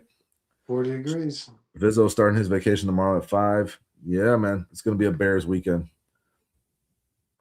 What time does the game start? It starts at 7:20 Central Time. Starts at 7:20 my time, John. If Cliff is counting on a win, what's on your menu during the Bears game? I'm thinking some. I'm actually gonna be working all day beforehand, so I'm gonna grab a couple pizzas from my work. Maybe go with a Chicago classic and a buffalo chicken. Brandon, are you gonna come? Maybe I don't know yet. I'm trying to figure it out, man. We were talking about going to Sean's, but like it's so far, and I worked all night. I worked all night tonight, and then I'm doing this dog shit today. I gotta wake up in the morning tomorrow with the kids, and then I go to work and I close, and then I turn around and open on Saturday. So it's like, am I gonna do all that, man, and drive? Sean lives like an hour and 20 minutes. Nah. It's a lot, man. So I don't know. I might just bring a couple pieces home, see if Franco wants to come over. Brandon, if you want to come over, you're more than welcome. We can get philosophical about what football means to us, especially if the Bears do. Probably not, man. I felt like dog shit today. Oh man, I thought you were gonna say after today, I am no longer your friend. I think I'm gonna lose my voice, to be honest. That's how I felt today. Home run in pizza. I think tomorrow I'm not gonna have much of a voice. That's I got the raspy going. Yeah, my throat this Jed morning is making like poutine. Knives. Poutine? What is that? Like fries and gravy? Yeah, it is. It's a Canadian thing, like a French Canadian thing. This Sunday morning, Canadian? I think I'm making biscuits and sausage gravy. It looks like he's in Canada in the picture. Like that looks like a Canadian background. No, I think he's like, isn't he in like Pennsylvania or some shit? But he's gonna make sausage and biscuits and sausage gravy on Sunday. Hopefully, those are victory biscuits and gravy. Yeah. I love biscuits and gravy. I haven't had biscuits and gravy in so long. I've been trying to avoid the carbs for like the last year, and I have my good days and I have my bad days, mostly good days. But I haven't had biscuits and gravy in a long time. And good biscuits and gravy, honestly, might be the best meal you can fucking have, man. It really might. It's solid. It's up there. It'll coat the stomach. Because the gravy is something that most people can fuck up. Oh, Cliff says Sunday I'm making lasagna with oxtail. beef cheeks, bone marrow, and beef tongue. Yeah, in the Cliff's back of the- Cliff's Good, like a fucking good chef, dude. God, Cliff. You ever Yeah, that's you ever amazing. watch BCP, the Bears Country podcast? This guy, Bears Country Productions. This guy will Mhm. put in their chat like the things he's making for dinner. He's a fucking chef, dude. And Brandon's like, I'm warming up some microwavable mac and cheese right I now. got 3.5 Michelinas minutes. in the microwave. I got fucking a TV dinner in there. My younger daughter said she wants lasagna for Christmas, so I'm practicing lasagna. Wow, that's a lot. Yeah, don't tell her what's in that, but it all sounds delicious, man. Poutine or poontang? Shy Texas. Both. Sucks we have to root for Rodgers. I mean, just let the cards fall where they may, Bizzo. Oh, Jed is in Oklahoma. Come to Oklahoma if you want a real good batch of gravy. We do Southern cooking right now. Oklahoma. Oh yeah, that's tough, man. He's been a Caleb guy then. Since watch football responsibly. Yes, that's a good point, Alan. We appreciate you. Cliff says, thanks, Brandon. I love cooking. My son is actually the pro chef. Wow. I mean, I can tell, man. I can tell that you got some roots there. I every time I'm watching the BCP show, you're putting in there like what's for dinner, and I'm like, it's like a 4-star Michelin fucking entree. Yeah. Like, if you're living a life where you got that kind of good food and you got football, you're doing all right, man. Football and food are it's family, football, food. yeah, he's like, I'm just gonna whip up a beef Wellington. That's why I love Thanksgiving with the side of au gratin, avocado, potatoes. Like what? Have you ever had beef Wellington, Brandon? I have. I'm not crazy about it. I'm gonna be honest. Have you had was it a good one? Or no, it was, yeah, but I would rather just have the steak. The breading is just a little bit overkill. Yeah, no, it's not my thing, dude. It was good, try it one time. and it was cooked perfectly, honestly. But I'm pretty sure I left most of the breading and just ate the fucking beef. I'm pretty sure I did, bro. Yeah, so you might as well just order. It's like what are those morning the morning like a croissant. Yeah, it's like that around the steak, that flaky. Yeah. It's like it's like a pig it's like a fancy pig in a blanket. Yeah, which like the pig is good enough. I don't need to. Yeah, I usually just pull the meat out of those things anyways. Yeah. Don't be putting your pig in any blankets without protection, Brandon. Okay, let's just go. Yeah, I learned that lesson. Yeah. That's a learn. Even if you ask first.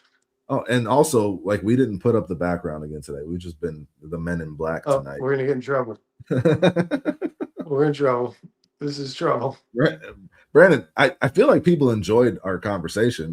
We were on two different sides of it, and it's okay. Honestly, you keep saying it felt like judgment. There is no judgment. You can do whatever the fuck you want. I enjoy football. I'm going to watch it regardless, and I can do whatever the fuck I want. But I thought that was a good conversation because there are two sides to that, and you do got to make business decisions at certain points in your life, especially when you got other obligations to take care of. Well, no, I've been told this my whole life, man. This is not new to me. I've always stopped watching the Bears once they're eliminated. Everybody's always kind of giving me shit for it. Take it easy, Steve. That's what I've always done. That's what I've always done. Got to earn my fandom. Well, I've just been hooked on football since I can remember. But I'll never watch another team. Like, the Bears are out. I'll root for I don't do that. Like, no, it's not about rooting for. It's just about enjoying. Well, I just mean like in regards to bandwagonism. Like, I don't root for like a winning team when the Bears lose. I just embrace that we lose. No, your second team is the Jaguars, so you clearly don't want to root for it. It's not going to win a direction no matter what I'm watching. It'd be much easier to be a Patriots fan. Yeah. I appreciated Tom Brady while he played. I appreciated the way they did it. That's about it. Like, that was just the ultimate team. That's the ultimate dynasty, man. It was. Sure. Texas, Steve, bear down on the loss, Cedric. Bears are gonna win, guys. And if they don't, that will fucking suck. But I think the Bears are gonna win this game. I still think it's gonna be close. Brandon, your score again was 24 to 13. You think that the Bears defense is going to hold that Packers offense to 13 points? That's the one thing I got trouble getting on board with. I think the Packers are going to score more points than that because as much as this Bears defense is improving and getting healthier, I still think they got problems if you can't get after the quarterback, and I just think teams can move the ball on them. So I think the Packers are going to score some points. I think the Bears are going to have to score more points than them. I think it's going to come down to Ben Johnson in this offense on Saturday. Caleb Williams. Yep. But yeah, run the ball like your fucking life depends on it. Come out and really set up that play action. Like Caleb beat him over the top. No Luther, no Rome. That shit sucks. But they're missing pieces too, man. The Bears will find a way to get it done. Nacho Turn. Never seen this gentleman before. 27-14. Who? 27 Bears? I'm assuming you're 27 Bears, 14 Packers. Nacho, thanks for doing this, buddy.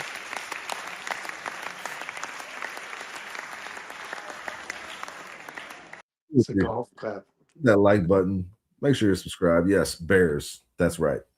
All right. Bears. We got nothing but Bears. We got nothing but Bears wins in the chat. We got nothing but Bears wins on the bare minimum. Bears are going to win this game. I don't think that's a biased thing, man. I think that's just the Bears are a better football team than them right now. I think as we're moving down the stretch and with the losses that the Packers have taken, especially with the Micah Parsons loss. So yeah, I don't think it is. But I still think I won't be surprised if the Packers win, Brandon. I won't, because they're a damn good team, and that just is what it is. But the Bears, if they want to be in the playoffs, as we've been saying for weeks, their destiny is in their hands. It could not have laid out better. You got to beat the teams in front of you, and if you do that, you secure your playoffs, and you might knock one of them out, and that would be all the better. If they want to be taken seriously, they got to beat the Packers. Cliff, yes, this is the most important game we have seen in a long time from the Chicago Bears. I mean, going back years at this point. I mean, if you want to go back 6 years to 2008 or 7 years to 2018, but even then, like, I feel like this is, if the Bears win this game on Saturday, it'll be top 3 biggest wins for the Bears since 2010, right, Brandon? It's that big of a deal to beat the Packers at home and really work towards securing the NFC North for the first time in 7 years. Yeah.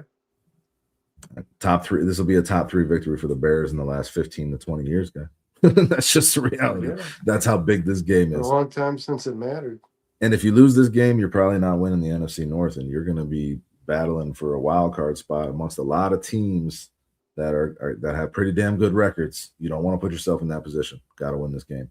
Jed says Bears should handle this one because that NFC West is just too strong, man. This is a good one from it is. Three teams from the NFC West are going to be in the playoffs. It's looking like that. Jed says Bears should handle this one, but it is any given Sunday. Time for this team to prove without question they aren't the same old Bears anymore. And Jed says, yeah, 2010, it'll be the biggest win since 2010. Like, that's crazy to think about. That's how important this is. Let's solidify this awesome first season with an awesome win against the Green Bay Packers on Saturday. I got nothing much else for you guys. It's been a long day. This thing went off the rails a little bit, but I still think there was something productive that came out of it. I enjoyed the conversation regardless, Brandon. I really did. And I love you. All right. I always will. So yes, 2 hours of content. and people like stayed and enjoyed it. Steve was like, wow, what's going on here? Steve's like, this is what Bears fans can't even agree with each other. Yep, it's in the blood, guys. All right. We love y'all. Everybody in the chat. Cliff, 240. I'm going to sleep. Actually, yeah, hell yeah, man. Cliff, Jed, Shy Tex, Nacho Turn jumping in late for the win.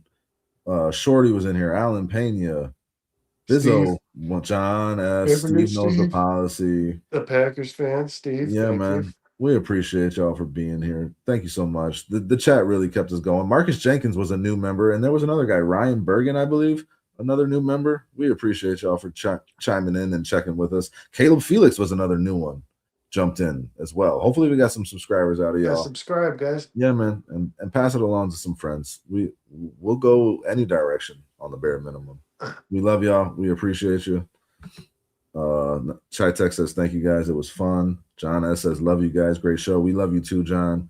Thank you, Chai Tech, for being here. Nacho Turn, fumble for love.